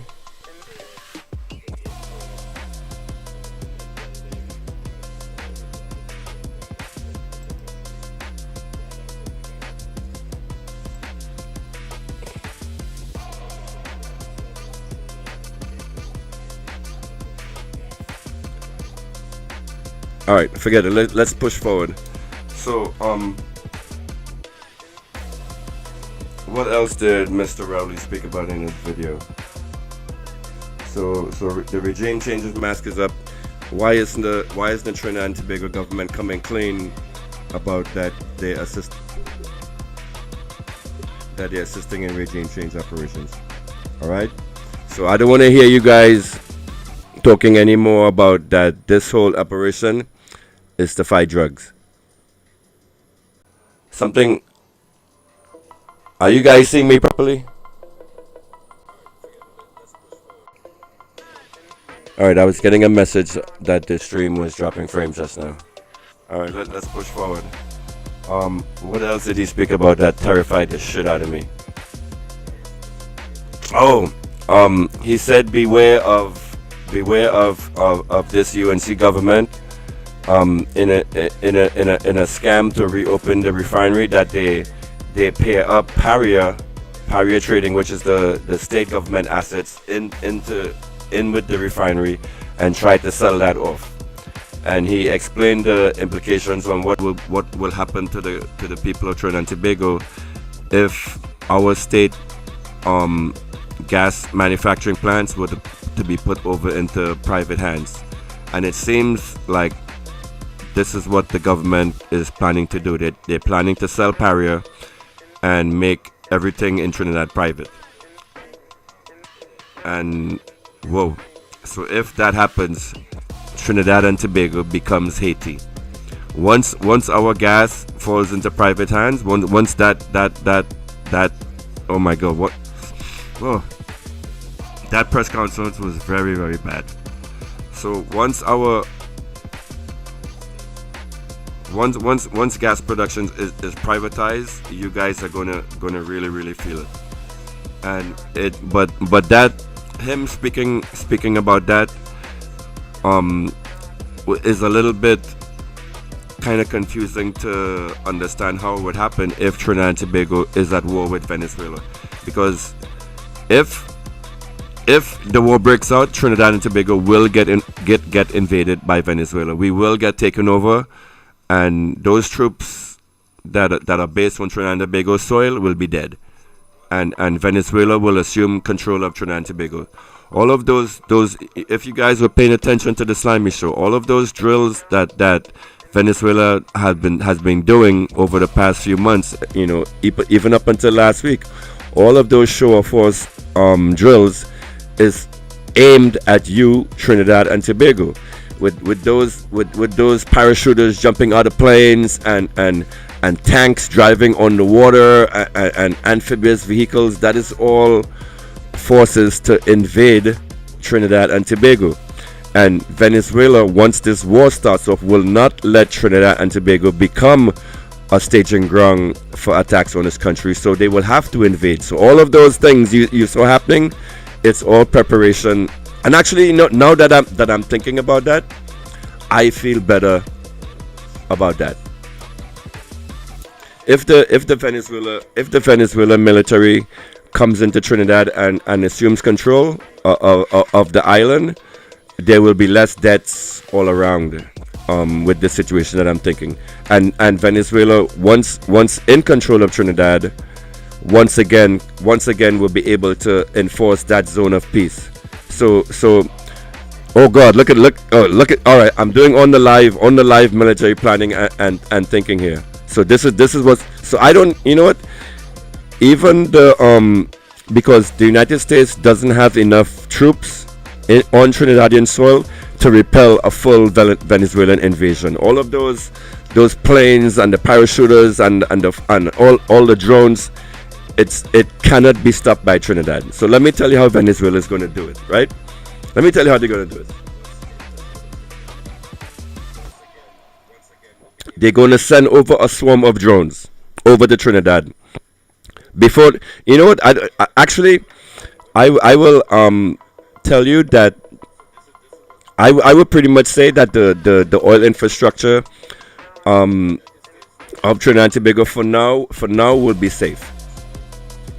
Don't worry about the oil infrastructure being bombed, but be worried about a Venezuelan invasion force coming into Trinidad and assuming control of Trinidad, which is a good thing. I rather Venezuela take control of Trinidad than the United States. There will be less deaths.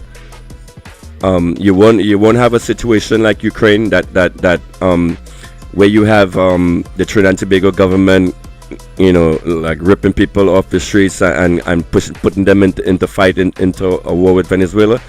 If Venezuela comes over and assumes control of the government, all of this is over with quickly and done.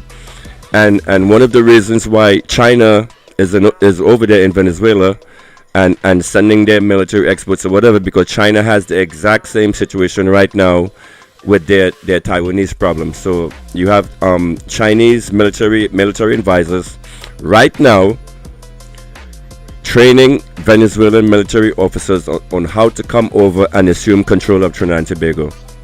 I don't think Venezuela has to totally destroy the country. Like now that I really think about this, like the doomsday scenario that I had in my head is not really going to play out, because Venezuela would just take over. That's it. And once that happens, oh no, wait a minute. So if Venezuela takes over Trinidad, then the United States, the only way they can attack Venezuela is through ocean assets.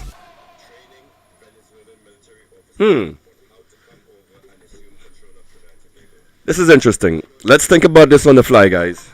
What do you guys think? Give me your thoughts. The number to call in is 347-791-3311. I do take actual calls. What do you think about this press conference that Keith Rowley just did? So I'm actually debunking. I'm going to debunk what he said. So at the, like, everything, all of the terrorizing shit, everything in Trinidad and Tobago is going to come to an end. Yes, that is true. But the Venis are going to take over, and that's a good thing. That's a good thing. Now that I played out in my head, that's a good thing. Venezuela will not allow attacks on its country from the soil of Trinidad and Tobago, and they would nip that like quickly in the bud by coming. Oh, this is beautiful. This is beautiful.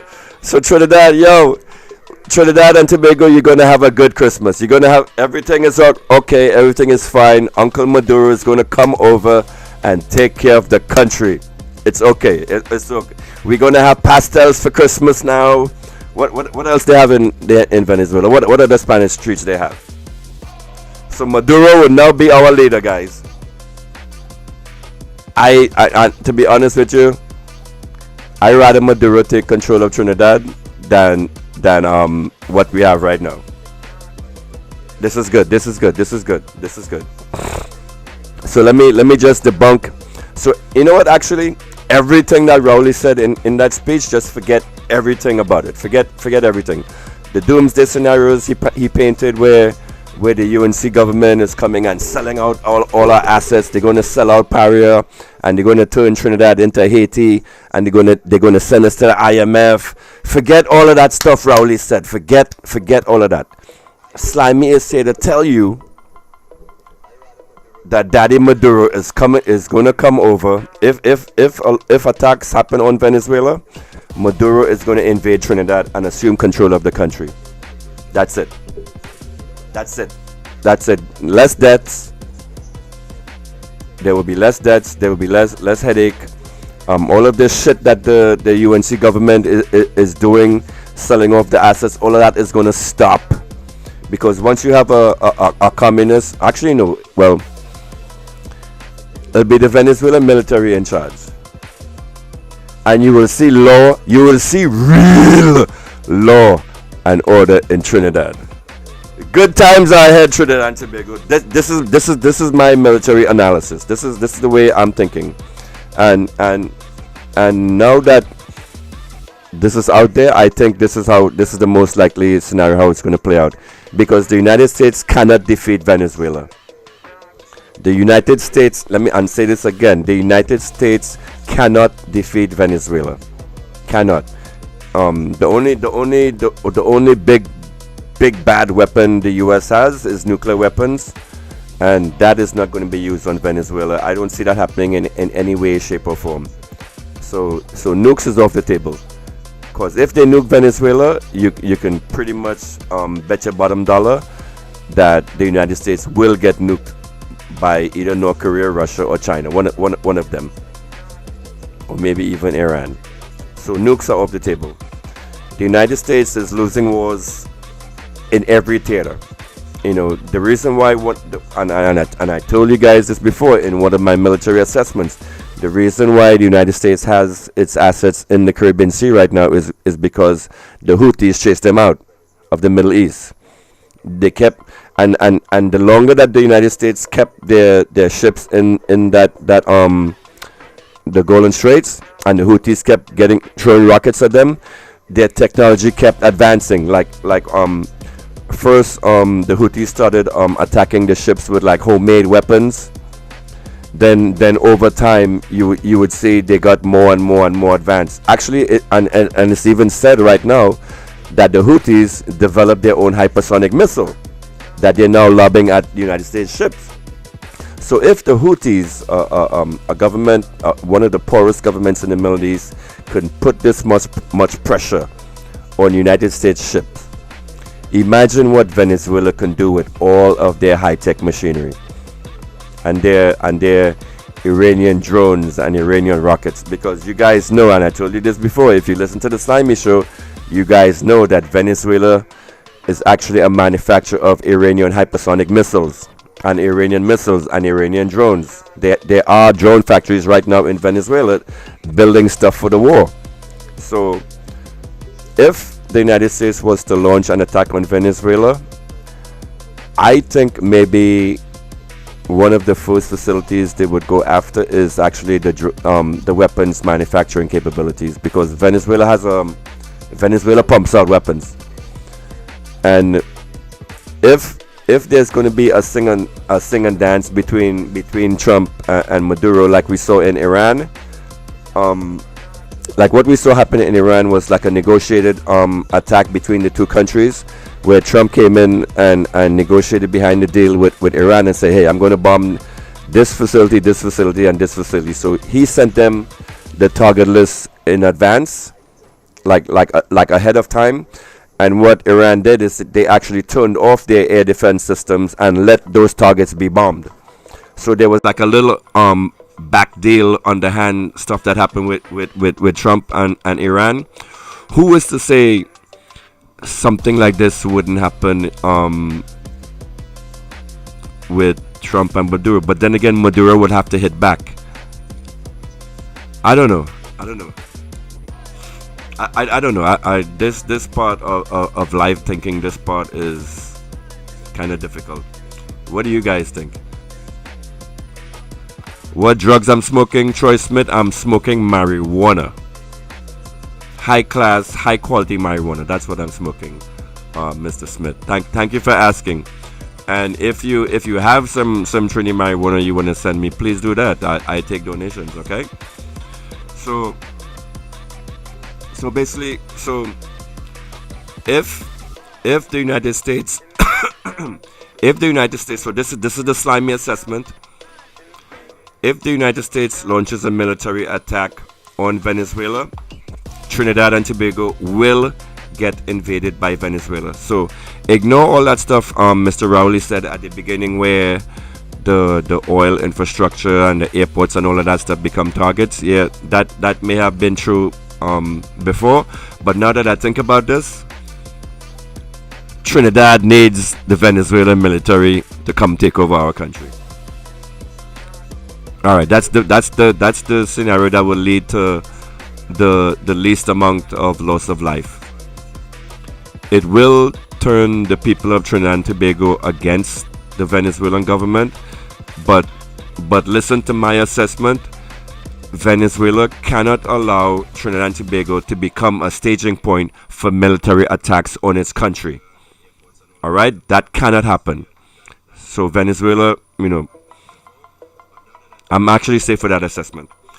Any other scenario plays out like into an extended battle, where there's going to be more loss of life, more attacks, and all of that stuff. So if Venezuela wants to nip this in the bud real quick, like all of those invasion ships you saw, all of those bases that they have set up in Trinidad right now, I reported to you last night that the United States has actually temporary bases set up in Trinidad and Tobago. So what you will see is like a bunch of rockets coming over, destroy those bases, and then the drones, and then you will see the paratroopers come in and land in Trinidad and Tobago. That's what's going to happen, and that will be the least. That would be the scenario where there's the least loss of life involved, I think. Best case scenario. That's a slimy assessment. What do you guys think?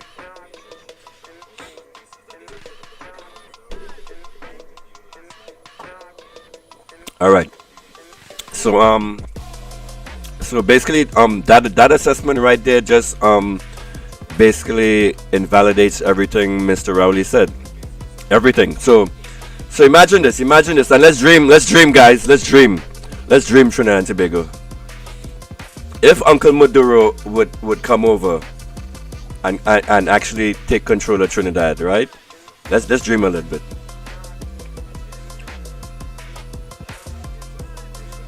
The zone of peace will be maintained.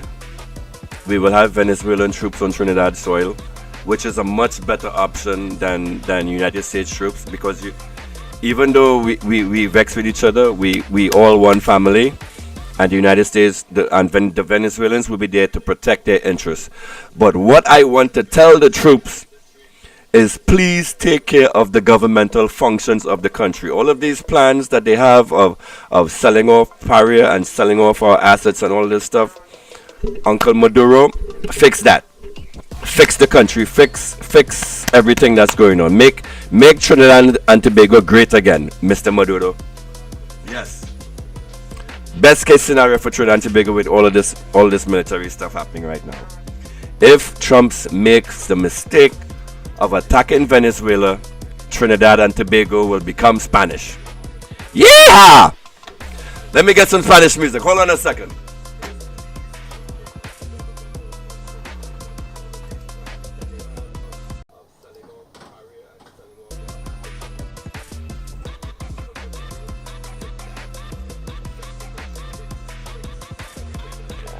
All right, so you know what? You know what? With this assessment, guys, we might have a good Christmas. We might actually have a good Christmas. That'll be the best. That'll be the best case scenario, because now if Venezuela comes over and military assumes control of Trinidad and Tobago, the entire CARICOM will support that move. I'm telling you right now. The entire CARICOM would support Venezuelan troops on Trinidadian soil, restoring sense to the country. Let me play some Spanish music for you.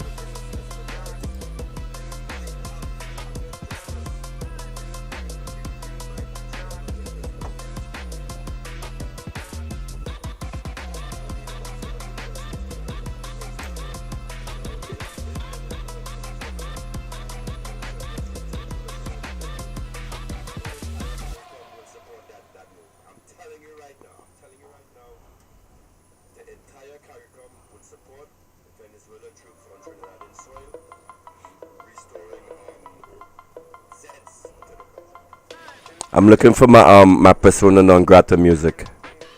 I can't find it.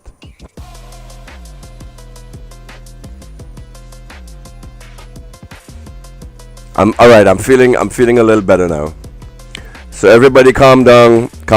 It's not as bad as it is. If the Venis are in Trinidad, it's not that big. Oh, here it is, right here. Persona non grata.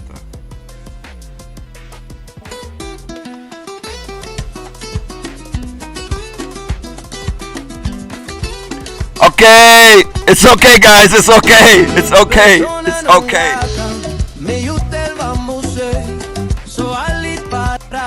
The Spanish are coming.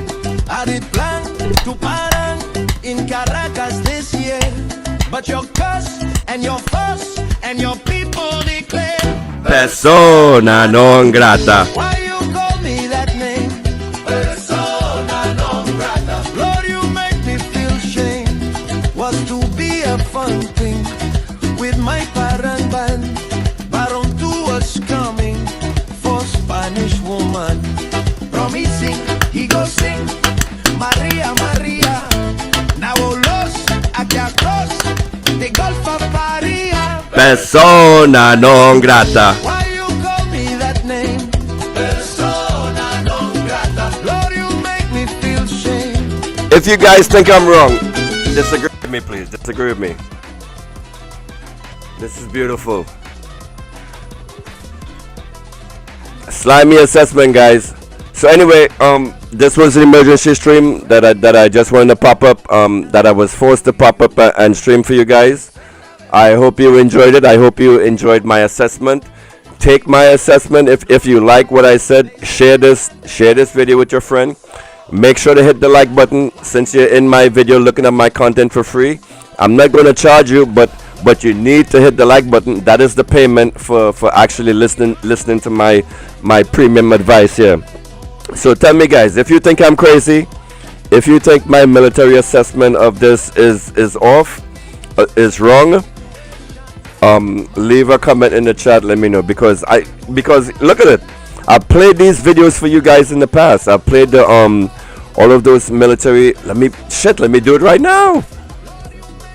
All right, let's bring that up. All of these flexes that Venezuela has been doing for the past month is targeted at you.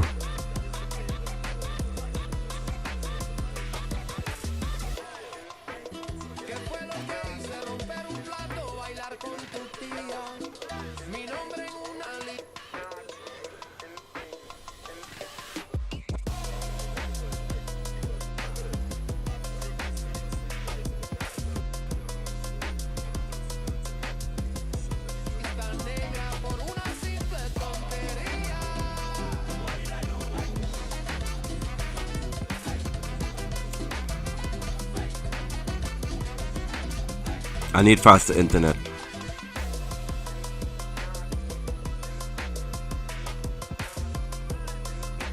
Rowley is the only one talking sense in this whole situation here right now.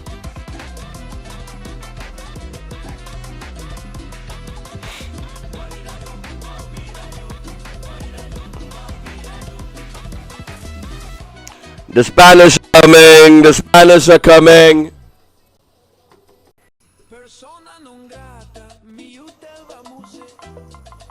The Venis are coming.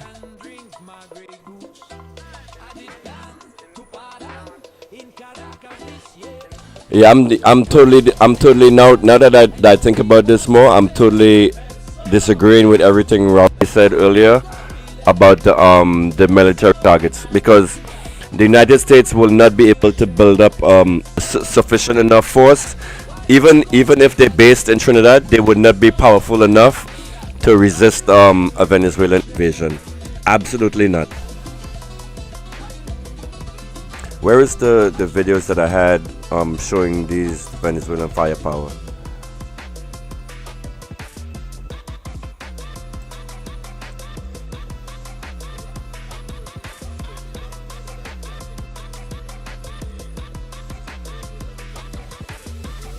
Hold on. Where is it?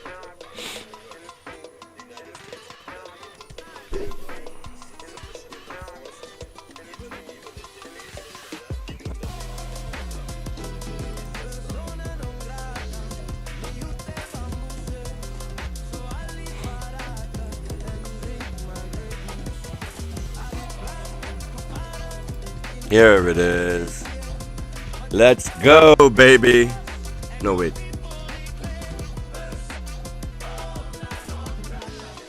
Alright, one of the lessons that I learned is I have to resize these videos for you because it's too big.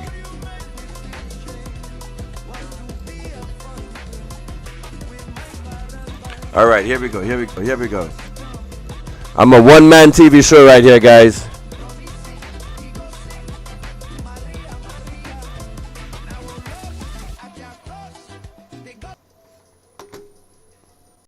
All I need now is a faster computer.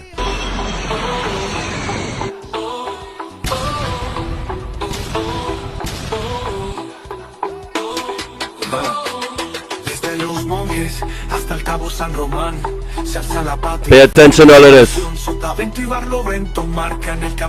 Venis are coming. The Venis are coming.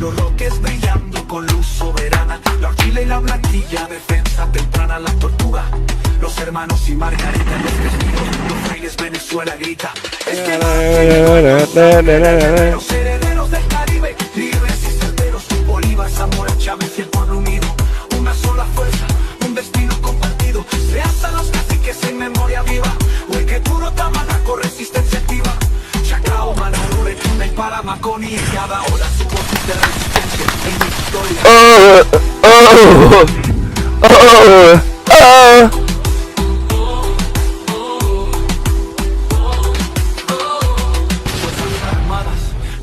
De la nación, defienden soberanía. That's for you. That's for you, Trinidad. That's all of this right here is for you.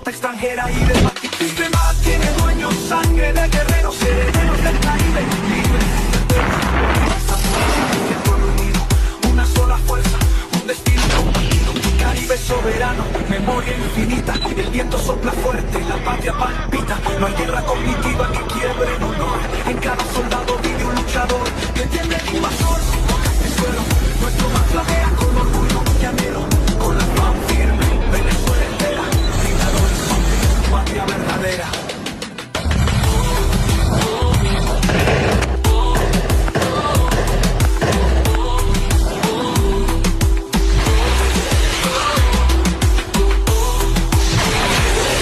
The Venis are coming!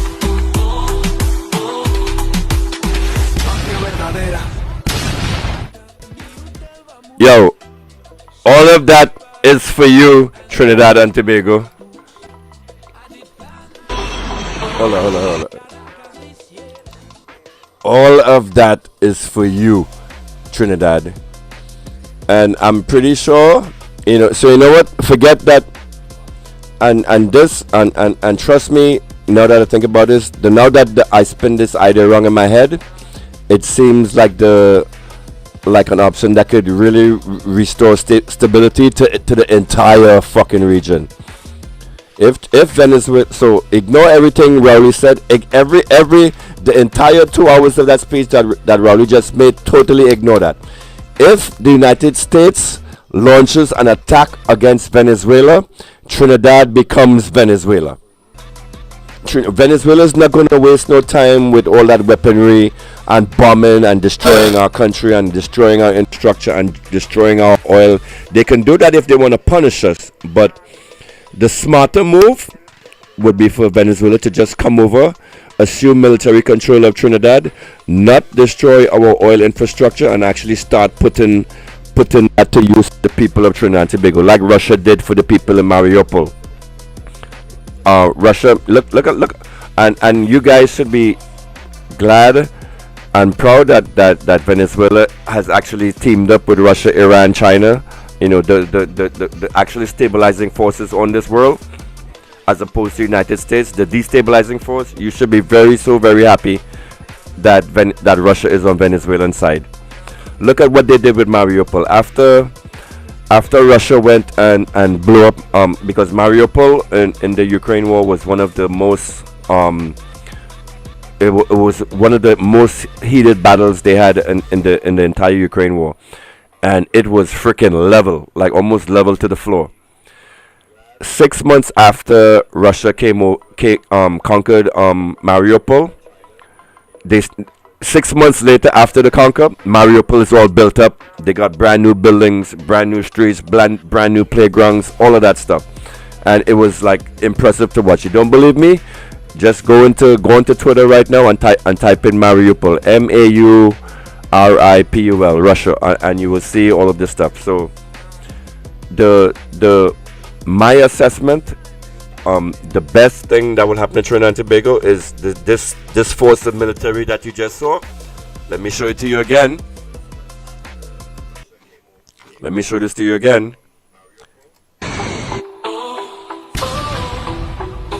Instead of doing all of this blowing up is not necessary. The Trinidad and Tobago Defense Force is not going to fire back at you, Venezuela. All right, the Trinidad and Tobago Defense Force is only for Army Party, Army Fet. We're not here to fight bullets. We're not here to shoot bullets at you, Venezuela. We are a peaceful country. We like to wine. We like to jam. We are not a nation of war. We don't have no submarines. We don't have no tanks.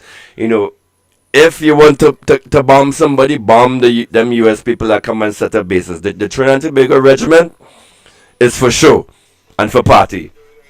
So if Venezuela is coming, expect this to be over in one day. They might launch a few drones, take out whoever's stupid enough to fight back. We will deal with them. But Venezuela is coming to Trinidad and Tobago all year. Peaceful country. We don't want war. We don't want to fight. So all of this weaponry you're seeing, we don't need it. So just come, Venezuela, come over and take control, please.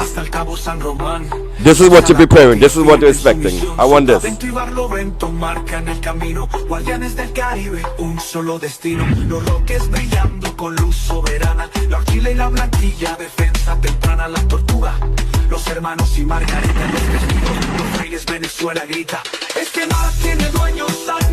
Venis are coming. The Venis are coming.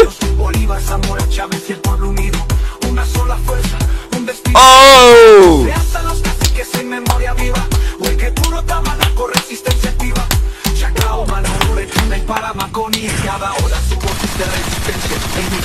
Oh!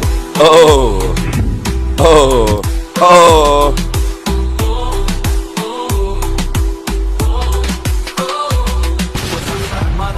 Corazón de la nación, se pierde soberanía, convicción del mar a la montaña, en Venezuela libre de bota extranjera y de sistema tiene dueños, sangre de guerreros, herederos del Caribe, libres. Did you people know Venezuela had this kind of hardware? How is the Trinidad and Tobago Defense Force going to protect against that? It ain't happening.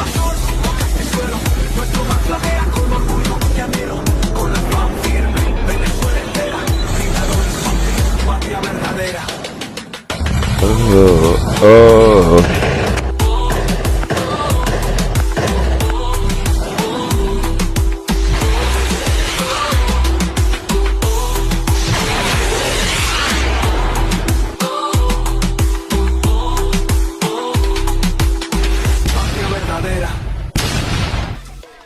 Yeah, I feel better about that now. That will be the scenario for the least loss of life with this, and I think this is the plan, guys. All right, where's the other? I had another slide up to show another. Oh, this is cool. Venezuela got jets, yo.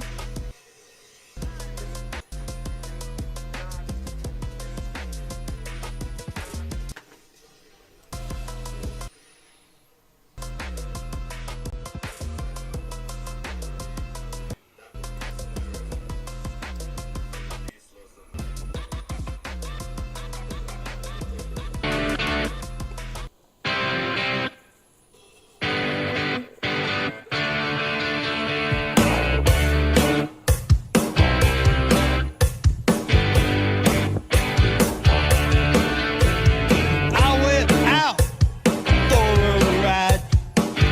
Would you ride with me? Yeah, if I ride through the night, would you be there in the morning light? Oh, if I get lost, would you look to find me? Go Venezuela! Go Venezuela! Go Venezuela! And make me fall, show me yours. It's gonna be okay, guys. I'll show you right. I don't wanna be. That was a good video. All right, you know what? All right, forget that panic video that Rowley just made. Slimy is here to tell you that everything is going to be all right. The Vennies are going to come and make everything better. So that's it for my stream for today. You guys stay safe. We're going to have a Merry Christmas. We're going to have pastels. We're going to have so many pastels this Christmas, guys. Everything is going to be okay. Uncle Maduro is coming to save us. And you guys, Slimy, the Vennies are already here. The borders were left open for the past 10 years by the government you claim to love so much. Which government do I love so much? I'm not a PNM person. I'm not a UNC person. I'm a Trini. Right? So if the Vennies are here, that is a good thing. There'll be less loss of life in the country. Just get the gringos out the country, man. Get the gringos out. So guys, thank you for viewing. Thank you for looking at the Slimy Show. We're broadcasting on five platforms right now. The Slimy Show. Do go over today on YouTube and hit our like and follow. I'm being broadcast on the Workers' Right platform right now, but who knows what's going to happen in the future, right? We're on the Workers' Right website. We're broadcasting on Twitch and X and also the website. Hit a like and follow. Share this video with your friends. If you agreed with my assessment that I made, my military assessment, you know what? I need to put up a section for that. Slimy military assessment or something like that. Venezuela is going to come over, assume control of Trinidad. Everything is going to be all right, guys. So we're going to have like another Abraham Traore in Trinidad. It's going to be all right. All that bombing infrastructure and stuff that Rowley spoke of, ignore the whole press conference. If the United States makes the mistake and bombs Venezuela, Trinidad and Tobago will not be used as a launching point for attacks into Venezuela. Maduro will take care of that. And with that, guys, I'm going to end my stream how I always end my streams, with that traditional.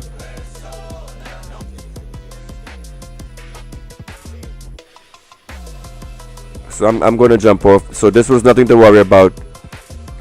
Now that I think about it, it's going to be all right. So guys, thank you for viewing the Slimy Show. If there's anything important, I will try to be back later on.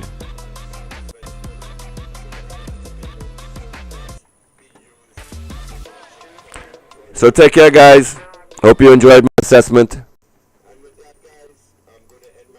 Fuck Israel all day, every day. Fuck Israel till my last breath. Fuck Israel till I'm in jail or I get shot. Fuck Israel. Fuck Zionism. Fuck you and fuck you. Fuck Israel. That's it, man. Fuck you, you colonial fucking settlers. Go fuck off back wherever you came from, you murdering psychopath colonizer motherfuckers. Fuck you, fuck Israel. You will never accept Israel. Fuck you till the end of days. Fuck you. I have a platform and I'm gonna yell it as loud as possible. Fuck Israel. Fuck you.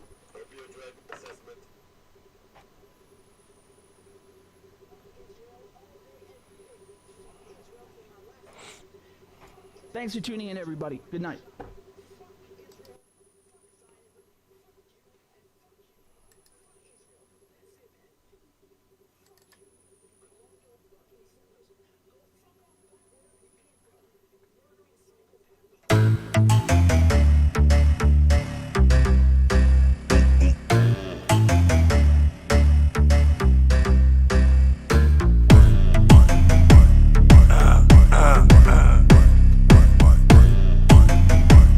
Thank you for coming to the Slimy Show, guys. Hope you had a fun time.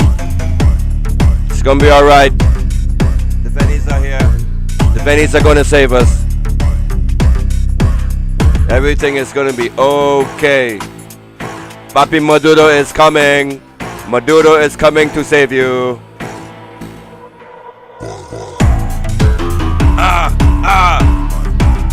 Maduro!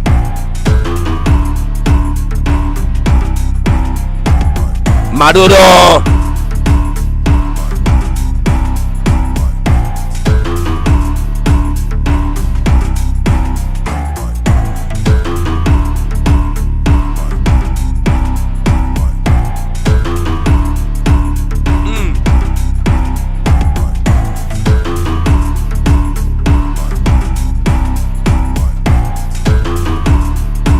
It's gonna be okay, baby.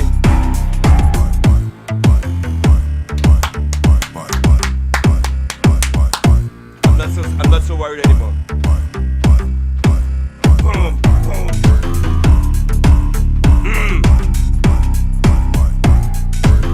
Trinidad's gonna be okay. I'm not so scared anymore. Now that I think about it, if seriously, if Venezuela comes over, baby, that'll be the best case scenario right here. US better not fuck around. Oh shit, my mic is still on.